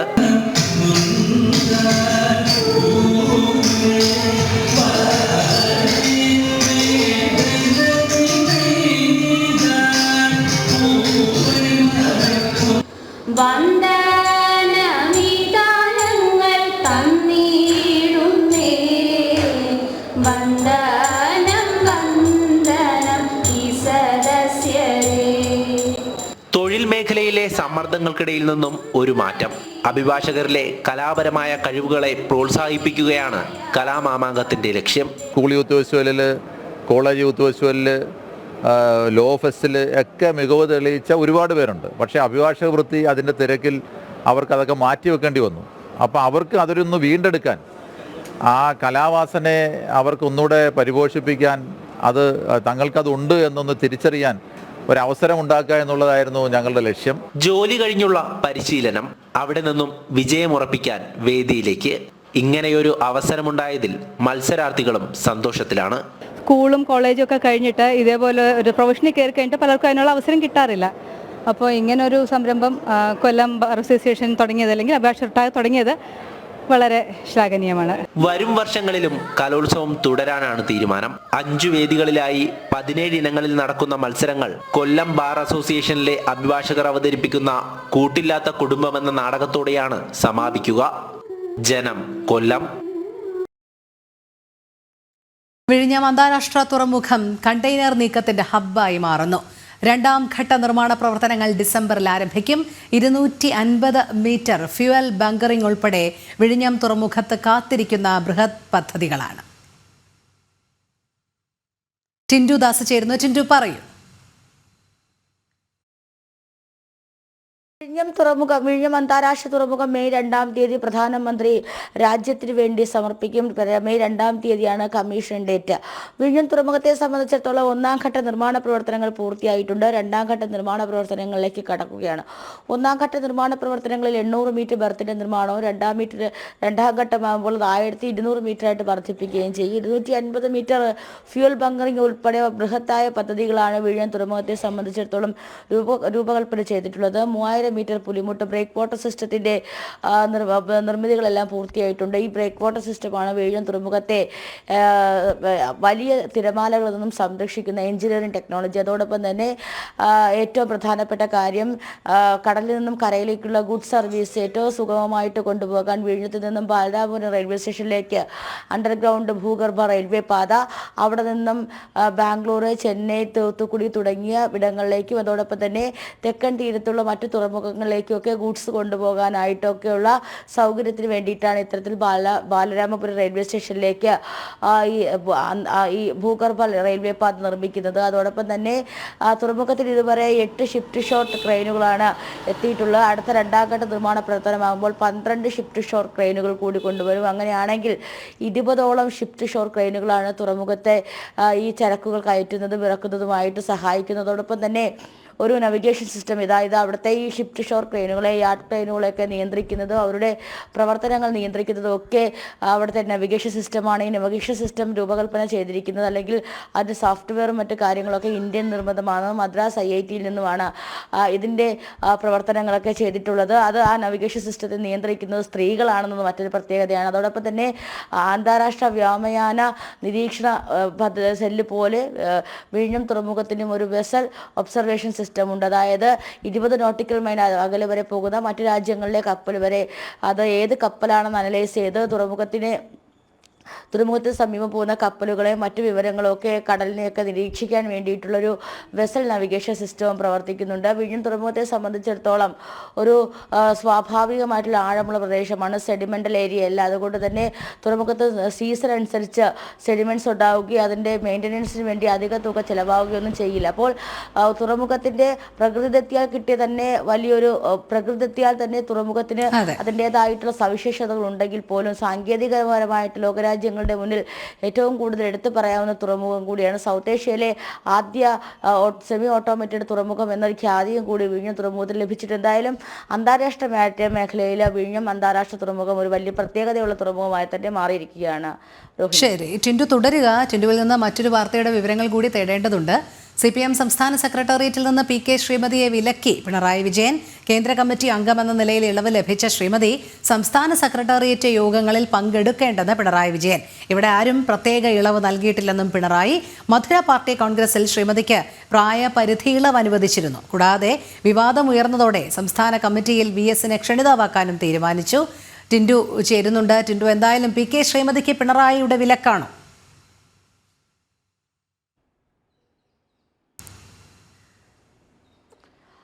തീർച്ചയായിട്ടും ഈ ഏറ്റവും അവസാനമായിട്ട് ചേർന്ന സംസ്ഥാന കമ്മിറ്റിയിലാണ് ഇങ്ങനെ ഒരു തീരുമാനം ഉണ്ടായിരിക്കുന്നത്. സംസ്ഥാന സമ്മേളനത്തിൽ ഈ CPM-ന്റെ സംസ്ഥാന സമ്മേളനത്തിലൊക്കെ വലിയ തീരുമാനങ്ങൾ ഉണ്ടായതിന് പിന്നാലെയാണ് ഇപ്പോൾ 19-ാം തീയതി നടന്ന സംസ്ഥാന കമ്മിറ്റിയിൽ മുഖ്യമന്ത്രി പിണറായി വിജയൻ PK ശ്രീമതിയെ എതിർക്കുന്ന ഒരു ഘട്ടത്തിലേക്ക് വന്നിട്ടുള്ളത്. പാർട്ടി പിണറായി വിജയൻ്റെ അധീനതയിലാണെന്നും പിണറായി വിജയനാണ് പാർട്ടിയെ നയിക്കുന്നതൊക്കെ ഉള്ള വാർത്തകളും അത്തരത്തിൽ തരത്തിലുള്ള വിവരങ്ങളൊക്കെ പുറത്തു വന്നതിനൊക്കെ പിന്നാലെയാണ് ഇത്തരത്തിലൊരു തീരുമാനവും കൂടി വന്നിട്ടുള്ളത്. CPM സംസ്ഥാന സെക്രട്ടേറിയറ്റിൽ പങ്കെടുക്കുന്നതിൽ PK ശ്രീമതിക്ക് വിലക്ക് ഏർപ്പെടുത്തിയിട്ടുണ്ട്. കേന്ദ്ര കമ്മിറ്റി അംഗമാകുന്ന നിലയിൽ ഇളവ് ലഭിച്ച PK ശ്രീമതി സംസ്ഥാന സെക്രട്ടേറിയറ്റ് യോഗങ്ങൾ പങ്കെടുക്കേണ്ട എന്നാണ് പിണറായി വിജയൻ 19-ാം തീയതി ചേർന്ന യോഗത്തിൽ അല്ലെങ്കിൽ സംസ്ഥാന കമ്മിറ്റിയിൽ പറഞ്ഞിട്ടുള്ളത്. കേന്ദ്ര കമ്മിറ്റിയിൽ പ്രായപരിധി ഇളവ് ലഭിച്ചവർ കേന്ദ്ര കമ്മിറ്റിയിൽ പ്രവർത്തിക്കണം. അവർ സംസ്ഥാന കമ്മിറ്റിയിലേക്ക് വരേണ്ട ആവശ്യമില്ല. അല്ലെങ്കിൽ അത്തരത്തിൽ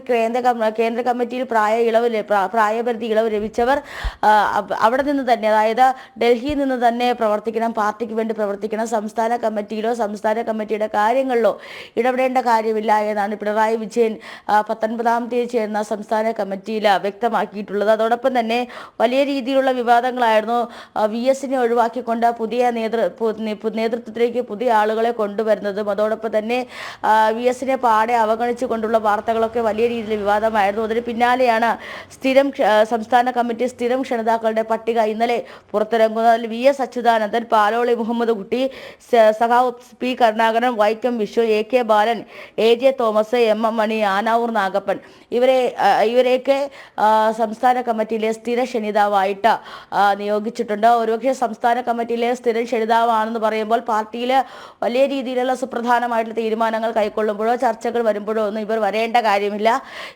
ഇവർ സംസ്ഥാന കമ്മിറ്റിയിലെ സ്ഥിരം ക്ഷണിതാവായിരിക്കും.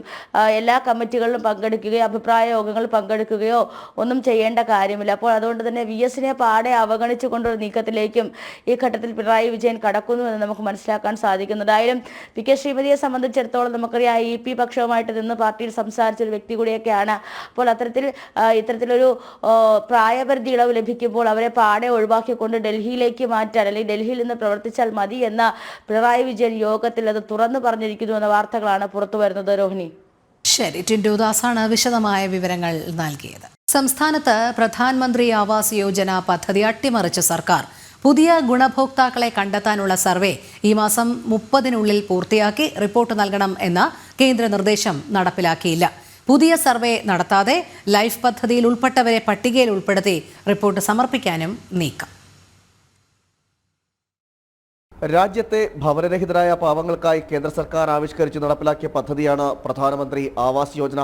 കേരളത്തിലടക്കം നിരവധി കുടുംബങ്ങൾക്കാണ് ഈ പദ്ധതിയിലൂടെ വീടെന്ന സ്വപ്നം സാക്ഷാത്കരിച്ചത്. എന്നാൽ പദ്ധതിയിലേക്ക് പുതിയ ഗുണഭോക്താക്കളെ കണ്ടെത്തേണ്ടതില്ല എന്നാണ് സർക്കാർ നിലപാട്. പുതിയ ഗുണഭോക്താക്കളെ കണ്ടെത്തുവാനുള്ള സർവേ പൂർത്തിയാക്കി ഈ മാസം 30-നകം റിപ്പോർട്ട് സമർപ്പിക്കണമെന്ന് കേന്ദ്ര സർക്കാർ നിർദ്ദേശിച്ചു. എന്നാൽ ഈ നിർദ്ദേശം നടപ്പിലാക്കേണ്ടതെന്നാണ് സർക്കാർ തീരുമാനം. പകരം ലൈഫ് പദ്ധതിയിൽ ഉൾപ്പെട്ടിട്ടുള്ള ഗുണഭോക്താക്കളെ ഉൾപ്പെടുത്തി സർവേ പൂർത്തിയാക്കാനാണ് സർക്കാർ നീക്കം. PMAY പദ്ധതിയുടെയും ലൈഫ് പദ്ധതിയുടെയും മാനദണ്ഡം രണ്ടാതിരിക്കെയാണ് സർക്കാർ നടപടി. 25 സെന്റ് ഭൂമി മാത്രമുള്ളവർക്കാണ് ലൈഫിൽ അപേക്ഷിക്കാൻ അർഹത. എന്നാൽ PMAYയിൽ ഇത് ഒട്ടേറെ കുടുംബങ്ങൾക്കാണ് സഹായമായത്. കേന്ദ്ര സർക്കാർ വിഹിതത്തിന് പുറമെ സംസ്ഥാന സർക്കാരും ത്രിതല പഞ്ചായത്തുകളും PMAY പദ്ധതിയിൽ തുക വകയിരുത്തേണ്ടതുണ്ട്. ഈ സാഹചര്യത്തിൽ PMAY പദ്ധതിയെ ലൈഫുമായി യോജിപ്പിക്കാനാണ് സംസ്ഥാന സർക്കാരിന്റെ നീക്കം. സംസ്ഥാനത്തെ 10,000-കണക്കിന് കുടുംബങ്ങളെ ഭവനരഹിതരാക്കുന്ന നടപടിയാണ് സംസ്ഥാന സർക്കാർ സ്വീകരിച്ചത്. തദ്ദേശ സ്വയംഭരണ വകുപ്പ് പ്രിൻസിപ്പൽ സെക്രട്ടറിയാണ് ഈ ഉത്തരവ് ഇറക്കിയത്. ജനം, തിരുവനന്തപുരം. കോട്ടയം തിരുവാതുക്കൽ ഇരട്ട കൊലപാതകത്തിന് പിന്നാലെ കരുതൽ നടപടികളുമായി പോലീസ്. ഒറ്റയ്ക്ക് താമസിക്കുന്നവരുടെയും വയോധികരുടെയും വിവരങ്ങൾ പോലീസ് ശേഖരിക്കും. ഇത്തരമിടങ്ങളിൽ ജനമൈത്രി പോലീസ് കൃത്യമായ ഇടവേളകളിൽ സന്ദർശനം നടത്താനും പദ്ധതിയുണ്ട്. തിരുവാതിക്കലിൽ ഒറ്റയ്ക്ക് താമസിക്കുന്ന ദമ്പതികളാണ് ക്രൂരമായ കൊലക്കിരയായത്. അയൽ വീടുകളിൽ താമസക്കാർ ഉണ്ടായിരുന്നുവെങ്കിലും കൊല ആരും അറിഞ്ഞിരുന്നില്ല. ഈ സാഹചര്യത്തിലാണ് ഒറ്റയ്ക്ക് താമസിക്കുന്നവരുടെയും വയോധികരുടെയും ഡാറ്റാ ബാങ്ക് സ്വരൂപിക്കാൻ കോട്ടയം പോലീസ് പദ്ധതിയിടുന്നത്. സ്റ്റേഷനുകളിൽ ബീറ്റ് അടിസ്ഥാനത്തിൽ ചുമതലപ്പെടുത്തിയ ഉദ്യോഗസ്ഥർ വീടുകളിലെത്തി വിവരങ്ങൾ ശേഖരിക്കും. പഞ്ചായത്ത്, നഗരസഭാ വാർഡുകൾ തിരിച്ചാകും വിവരശേഖരണം. വാർഡംഗങ്ങൾ മുഖേനയും ജനജാഗ്രതാ സമിതികൾ വഴിയും പ്രാഥമിക വിവരങ്ങൾ കണ്ടെത്തും. സ്റ്റേഷൻ ഹൗസ് ഓഫീസറുടെ നേതൃത്വത്തിൽ പ്രതിമാസ വിലയിരുത്തലുകളും ഉണ്ടാകും. ഇത്തരം വീടുകളിൽ ജനമൈത്രി ബീറ്റ് പോലീസ് ഓഫീസർമാർ മാസത്തിൽ 2 തവണയെങ്കിലും സന്ദർശനം നടത്തുന്ന വിധത്തിൽ ക്രമീകരണം ഏർപ്പെടുത്താനാണ് പദ്ധതി. അയൽക്കാരുടെയും ബന്ധുക്കളുടെയും വിലാസവും ഫോൺ നമ്പറും പോലീസ് സൂക്ഷിക്കും. ചികിത്സ തേടുന്ന ഡോക്ടർമാരുടെ വിവരങ്ങളും ശേഖരിക്കും. പ്ലംബർ, ഇലക്ട്രീഷ്യൻ തുടങ്ങി അടിയന്തര സേവനങ്ങൾ നൽകേണ്ടവരുടെ പട്ടികയും പോലീസ് തയ്യാറാക്കി നൽകും. ജില്ലാ പോലീസ് മേധാവി A. ഷാഹുൽ ഹമീദ് നേരിട്ടാണ് പദ്ധതി നിയന്ത്രിക്കുക. എത്രയും വേഗം വിവരശേഖരണം പൂർത്തിയാക്കാനാണ് ലക്ഷ്യമിടുന്നത്. ജനം, കോട്ടയം. ജമ്മുകാശ്മീരിലെ പഹൽഗാമിലുണ്ടായ ഭീകരാക്രമണത്തെ ശക്തമായി അപലപിച്ച UAE. ഭീകരാക്രമണത്തിൽ കൊല്ലപ്പെട്ടവർക്ക് UAE president Sheikh Mohamed bin Zayed Al Nahyan അനുശോചനം അറിയിക്കുകയും ചെയ്തു. ഭാരതത്തിന്റെ പ്രധാനമന്ത്രി നരേന്ദ്രമോദിയെ ഫോണിൽ വിളിച്ചാണ് ഷെയ്ഖ് മുഹമ്മദ് അനുശോചനം അറിയിച്ചത്. പരിക്കേറ്റവർ വേഗത്തിൽ സുഖം പ്രാപിക്കട്ടെ എന്നും അദ്ദേഹം ആശംസിച്ചു. ഭീകരതയെ UAE നിരാകരിക്കുന്നതായും ഇത്തരം ക്രൂരതകൾ സമൂഹത്തിലെ സുരക്ഷയ്ക്കും സ്ഥിരതയ്ക്കും അന്താരാഷ്ട്ര സമാധാനത്തിനും ഭീഷണിയാണെന്നും അദ്ദേഹം പറഞ്ഞു. ഇന്ത്യൻ ഭരണകൂടത്തോടും ജനങ്ങളോടും പ്രകടിപ്പിച്ച കരുതലിനും സ്നേഹത്തിനും ഷെയ്ഖ് മുഹമ്മദിന് നരേന്ദ്രമോദി നന്ദി അറിയിച്ചു.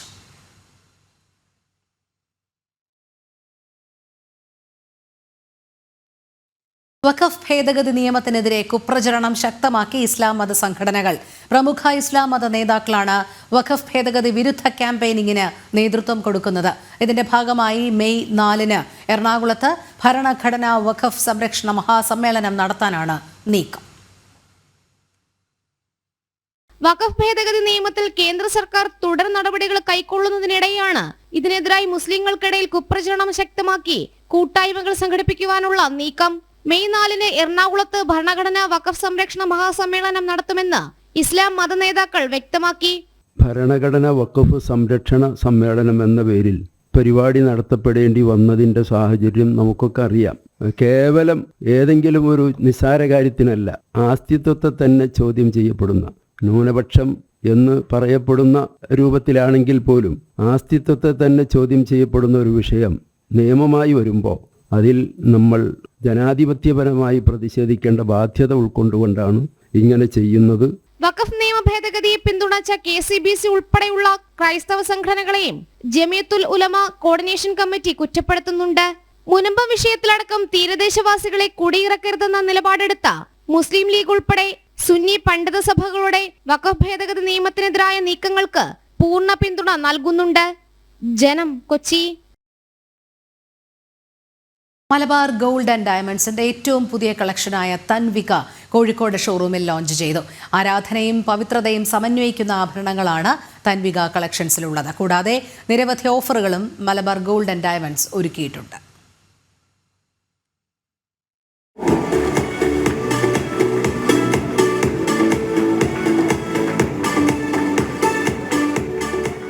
അക്ഷയ തൃതീയോടനുബന്ധിച്ചാണ് Malabar gold and diamonds exclusive ബ്രാൻഡായ ഡിവൈൻ കളക്ഷൻസിലെ ഈ പുതിയ കളക്ഷൻ അവതരിപ്പിച്ചിരിക്കുന്നത്. ആകർഷകവും മനോഹരവുമായ ആഭരണങ്ങളാണ് തൻവിക കളക്ഷൻസിൽ ഒരുക്കിയിരിക്കുന്നത്. ഇന്ത്യയുടെ പാരമ്പര്യവും പ്രൗഢിയും ഒത്തിണങ്ങിയ പുതുമയാർന്ന ലൈറ്റ് വെയ്റ്റ് ഡിസൈനാണ് തൻവിക എന്ന് Malabar gold and diamonds zonal head Javed Miyan പറഞ്ഞു. നമ്മുടെ ട്രഡീഷണൽ ആയിട്ടുള്ള വളരെ ട്രഡീഷണൽ ആയിട്ടുള്ള ഡിസൈൻസ് പലപ്പോഴും മലബാർ ഗോൾഡ് നൃത്താഞ്ജലി എന്നുള്ള പേരിലും സ്വർണ്ണാകൃതി എന്നുള്ള പേരിലൊക്കെ ലോഞ്ച് ചെയ്ത് വളരെ നല്ല രീതിയിലുള്ള സപ്പോർട്ട് കസ്റ്റമറുടെ ഭാഗത്ത് നമുക്ക് കിട്ടിയിട്ടുണ്ട്.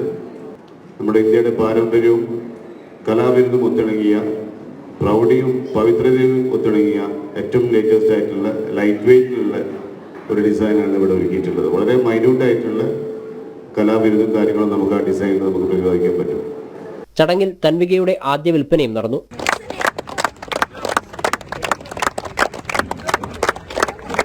നിരവധി ഓഫറുകളും മലബാർ ഗോൾഡ് ആൻഡ് ഡയമണ്ട്സ് ഒരുക്കിയിട്ടുണ്ട്. ജനം, കോഴിക്കോട്. BJP സംസ്ഥാന അധ്യക്ഷൻ രാജീവ് ചന്ദ്രശേഖർ പങ്കെടുക്കുന്ന കോഴിക്കോട് ജില്ലയിലെ വികസിത കേരളം കൺവെൻഷൻ ഇന്നും നാളെയുമായി നടക്കും. BJP സംഘടനാ ജില്ലാ അടിസ്ഥാനത്തിൽ നടക്കുന്ന പരിപാടി ഇന്ന് കോഴിക്കോട് സിറ്റി ജില്ലയിലായിരിക്കും നടക്കുക. നാളെ കോഴിക്കോട് നോർത്ത്, കോഴിക്കോട് റൂറൽ ജില്ലകളിലും പരിപാടി നടക്കും. ഗോകുൽ K. വേണുഗോപാൽ ചേരുന്നു. ഗോകുൽ, BJP സംസ്ഥാന അധ്യക്ഷൻ രാജീവ് ചന്ദ്രശേഖർ പങ്കെടുക്കുന്ന വികസിത കേരളം കൺവെൻഷൻ ഇന്ന് കോഴിക്കോട് ജില്ലയിലാണല്ലോ ഇന്നും നാളെയുമായി നടക്കുക. വിവരങ്ങൾ.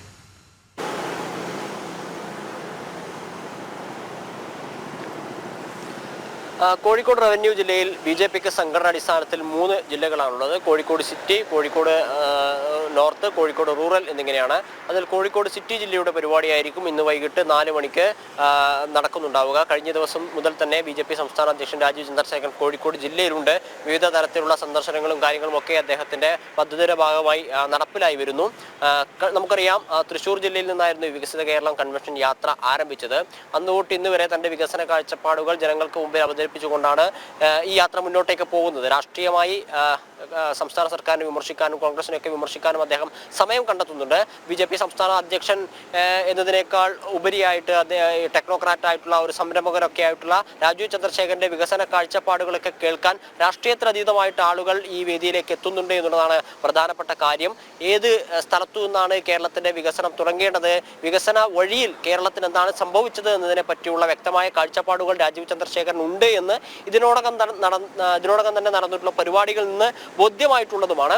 രാഷ്ട്രീയമായിട്ടുള്ള വിമർശനങ്ങളും അദ്ദേഹം പല വേദികളിലും ഉന്നയിക്കുന്നു. അതായത് ഈ ആശാസമരവുമായി ബന്ധപ്പെട്ട കാര്യങ്ങളിലൊക്കെ അദ്ദേഹം പറഞ്ഞ കാര്യങ്ങൾ എടുത്തു പറയേണ്ടതാണ്. ഒരു 100 രൂപ കൂട്ടി ആശാവർക്കർമാർക്ക് കൂട്ടി നൽകാൻ സാധിക്കാത്ത ഒരു സർക്കാരാണ് 100 കോടി രൂപ ചിലവിൽ സംസ്ഥാന സർക്കാരിന്റെ 4 വർഷത്തിന്റെ ഉദ്ഘാടനം അല്ലെങ്കിൽ 4 വർഷത്തിന്റെ പരിപാടികളൊക്കെ നടത്തുന്നത് എന്ന തരത്തിലുള്ള വിമർശനങ്ങളൊക്കെ അദ്ദേഹം മുന്നോട്ടേക്ക് വെച്ചിട്ടുണ്ടായിരുന്നു.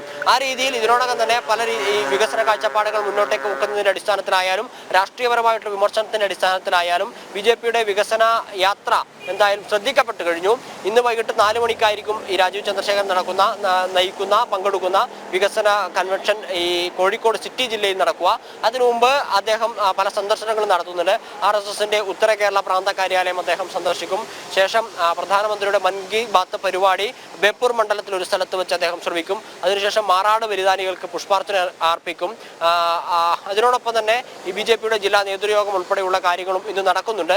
ഇന്നും നാളെയുമായിട്ടായിരിക്കും അദ്ദേഹത്തിന്റെ പര്യടനം, ഈ വികസിത കേരള കൺവെൻഷൻ യാത്രയുമായി ബന്ധപ്പെട്ട പര്യടനം നടക്കുക. കഴിഞ്ഞ ദിവസം രാവിലെ മുതൽ തന്നെ രാജീവ് ചന്ദ്രശേഖരൻ ജില്ലയിലുണ്ട്.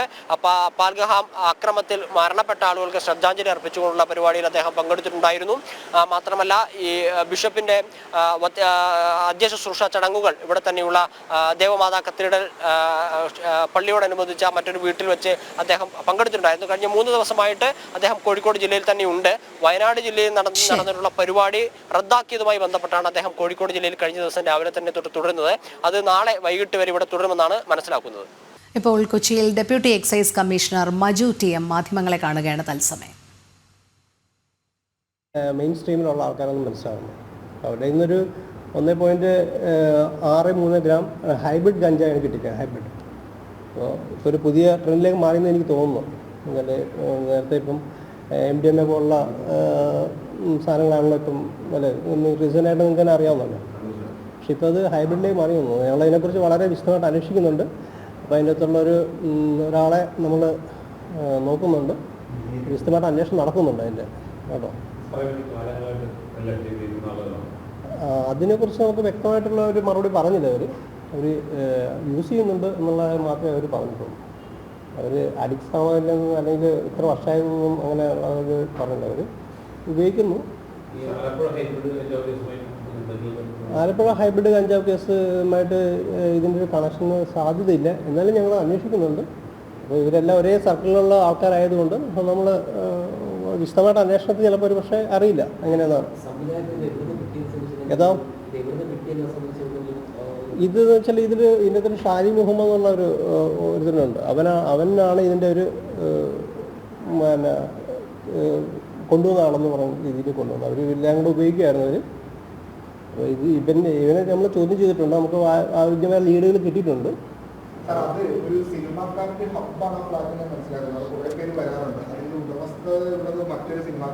അതെ അതെ പിന്നെ ഉറപ്പായിട്ട് അയാളെ നോട്ടീസ് അയച്ചു. കാരണം വെച്ചാൽ നമ്മൾ ഈ NDPS ആക്ട് പ്രകാരം കേസ് എടുത്തിരിക്കുന്നത് ശരിക്കും പറഞ്ഞാൽ ആ റൂമിൽ നിന്നാണ്.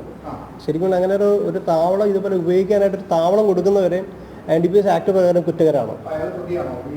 അല്ല, അത് നോട്ടീസ് അയച്ച ശേഷം അതിൻ്റെ വ്യക്തമായിട്ടുള്ള കാര്യങ്ങൾ അന്വേഷിച്ച ശേഷം നമ്മളതിന് തുടർന്ന് നോട്ടീസ് ചെയ്യും. പിന്നെന്താ എല്ലാം ഫാസ്റ്റായിട്ട് തന്നെ നടക്കും. മുൻപ് ഞങ്ങൾ ഫ്ലാറ്റുകൾ കേന്ദ്രീകരിച്ച് സാറിന് മൊത്തത്തിലൊരു പരിശോധന നടത്തുന്ന സമയത്ത് നമ്മൾ ചെയ്തിട്ടുണ്ട്. ഇതെന്ന് ഇപ്പോൾ ഞങ്ങളിപ്പോൾ ഈ 21 മുതൽ 13 വരെ ഞങ്ങൾ operation clean slate second phase എന്നുമുള്ളൊരു ഒരു വർക്ക് നടക്കുന്നുണ്ട്. അതിൻ്റെ ഭാഗമായിട്ടുള്ള ഒരു സ്ട്രിക്റ്റ് ആയിട്ടുള്ള ചെക്കിങ്ങിൻ്റെ ഭാഗമാണ് ഇതെല്ലാം.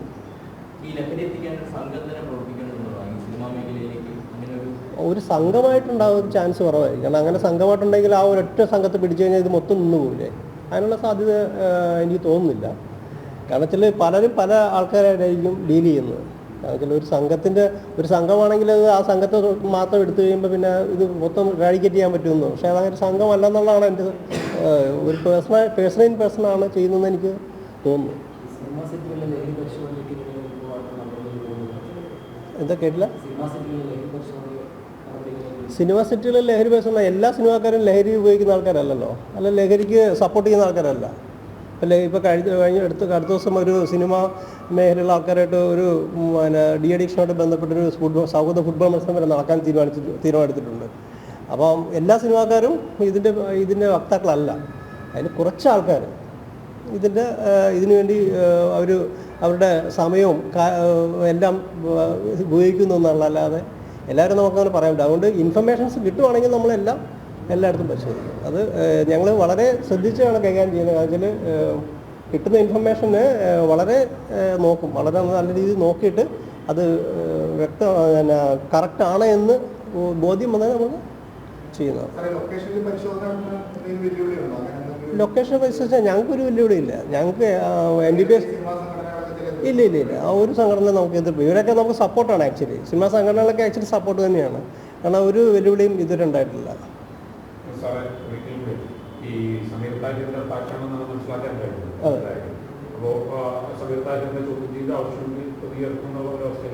അല്ല അവർ ഞാൻ പറഞ്ഞില്ല, NDPS ആക്ട് പ്രകാരം ഇത് ഉപയോഗിക്കാനായിട്ടൊരു ഇടം കൊടുക്കുക എന്ന് തന്നെ ഒരു ഒഫൻസ് ആണല്ലോ. അപ്പോൾ നമ്മൾ അയാളെ നോട്ടീസ് അയച്ച് വിളിച്ച് വരുത്തിയതിന് ശേഷം നമ്മൾ നടപടി ചെയ്യും. അത് അയാളെ നമ്മൾ ചോദ്യം ചെയ്താലല്ലേ അറിയാൻ പറ്റത്തുള്ളൂ. കാരണത്തിൽ ഒരു ഡിസ്കഷന് വേണ്ടി ചിലപ്പോൾ റൂം കൊടുത്തതാണോ അങ്ങനെ നമുക്കറിയില്ലല്ലോ. അവര് സ്ഥിരമായിട്ട് കൂടുന്നതാണെന്നുള്ള രീതിയിലാണ് സംസാരിച്ചത്. ഏതാ മുന്നേ വശം നടത്തിയിട്ടുണ്ട്. അങ്ങനെയില്ല. ഇപ്പം ഞാൻ പറഞ്ഞല്ലോ, ഓരോ ഇൻഫർമേഷൻ കിട്ടിയതിൻ്റെ അടിസ്ഥാനത്തിലാണ് ഞങ്ങൾ ഇന്നലെ രാത്രി കയറി ചെയ്തത്. അപ്പോൾ അത് സ്ഥിരമായിട്ട് നമ്മൾ കയറുന്ന ഒരു ഇതല്ല. 2 ദിവസം 2 തവണ നമുക്ക് ഇൻഫർമേഷൻ കിട്ടിയിരുന്നു. അപ്പോൾ ഇപ്പോൾ എവിടെയാണെങ്കിലും നമുക്ക് റിപ്പീറ്റഡ് വീണ്ടും ഇൻഫർമേഷൻ നമ്മൾ വീണ്ടും പോയി ചെക്ക് ചെയ്യും.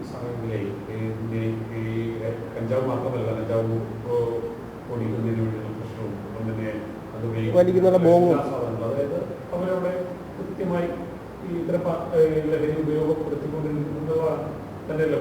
അല്ല, അതുകൊണ്ടാണ് നമ്മൾ കേസെടുക്കാൻ പറ്റിയത്.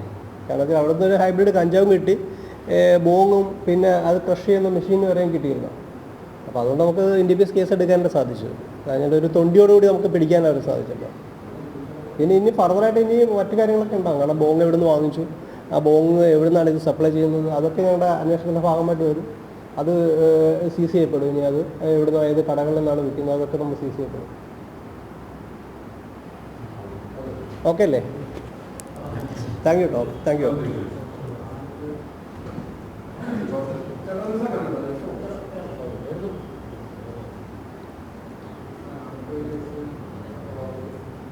ആലപ്പുഴ കേസിൽ പ്രത്യേകത വെച്ചാൽ അത് അവിടെ ഒരു ടീമുണ്ടല്ലോ. അപ്പോൾ അവരാണ് അത് അന്വേഷണം നടത്തുന്നത്. അവർ അസിസ്റ്റന്റ് നേതൃത്വത്തിൽ അന്വേഷണം നടത്തിക്കൊണ്ടിരിക്കുകയാണ്. വളരെ നല്ല രീതിയിൽ മുന്നോട്ട് പോകുന്നുണ്ട് അവർ.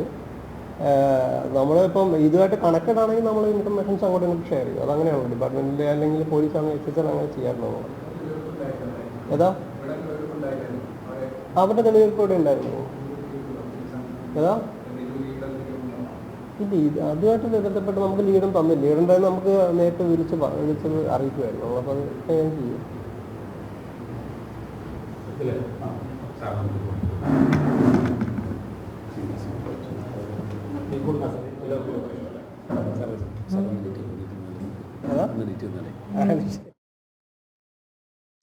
സംവിധായകരിൽ നിന്ന് ലഹരി പിടിച്ചെടുത്ത സംഭവത്തിൽ deputy excise commissioner Maju TM മാധ്യമങ്ങളോട് വിശദീകരിക്കുകയായിരുന്നു. ഫ്ളാറ്റ് ഉടമയ്ക്കും സമൻസ് നൽകും. രഹസ്യവിവരത്തിൻ്റെ അടിസ്ഥാനത്തിലാണ് ഫ്ളാറ്റിൽ എത്തിയത്. 1.63 ഗ്രാം കഞ്ചാവ് പിടിച്ചെടുത്തു.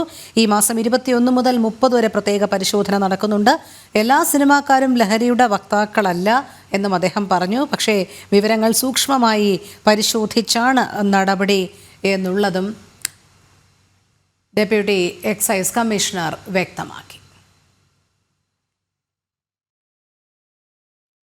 കാലപ്പഴക്കത്തെ തുടർന്ന് അപകടാവസ്ഥയിലായി കണ്ണൂർ ഇരിക്കൂർ പാലം. മലയോര മേഖലയിലെ ജനങ്ങൾ ഏറ്റവും കൂടുതൽ ആശ്രയിക്കുന്നതാണ് ഇരിക്കൂർ പാലത്തിനെ.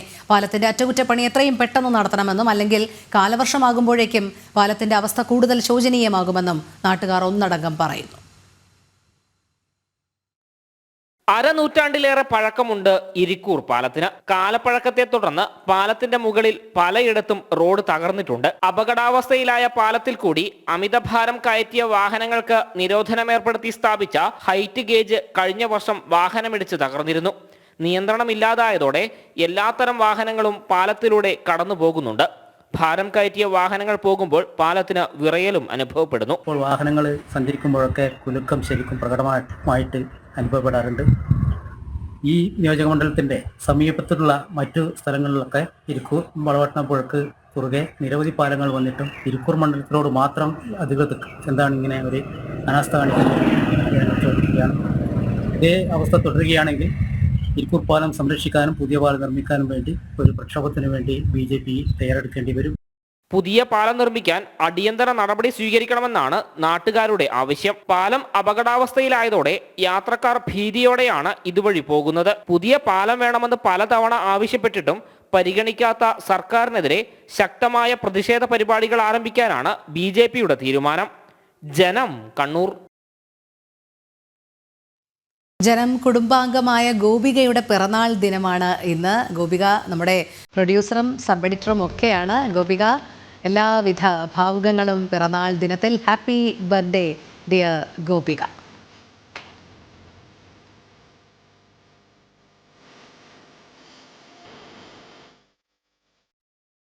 അങ്ങനെ നമ്മുടെ പുത്തൻ പുലരിയുടെ സമയം ഇവിടെ പൂർണ്ണമാവുകയാണ്. എല്ലാ പ്രേക്ഷകർക്കും ഒരിക്കൽ കൂടി ശുഭദിനം ആശംസിക്കുന്നു. നന്ദി, നമസ്തേ.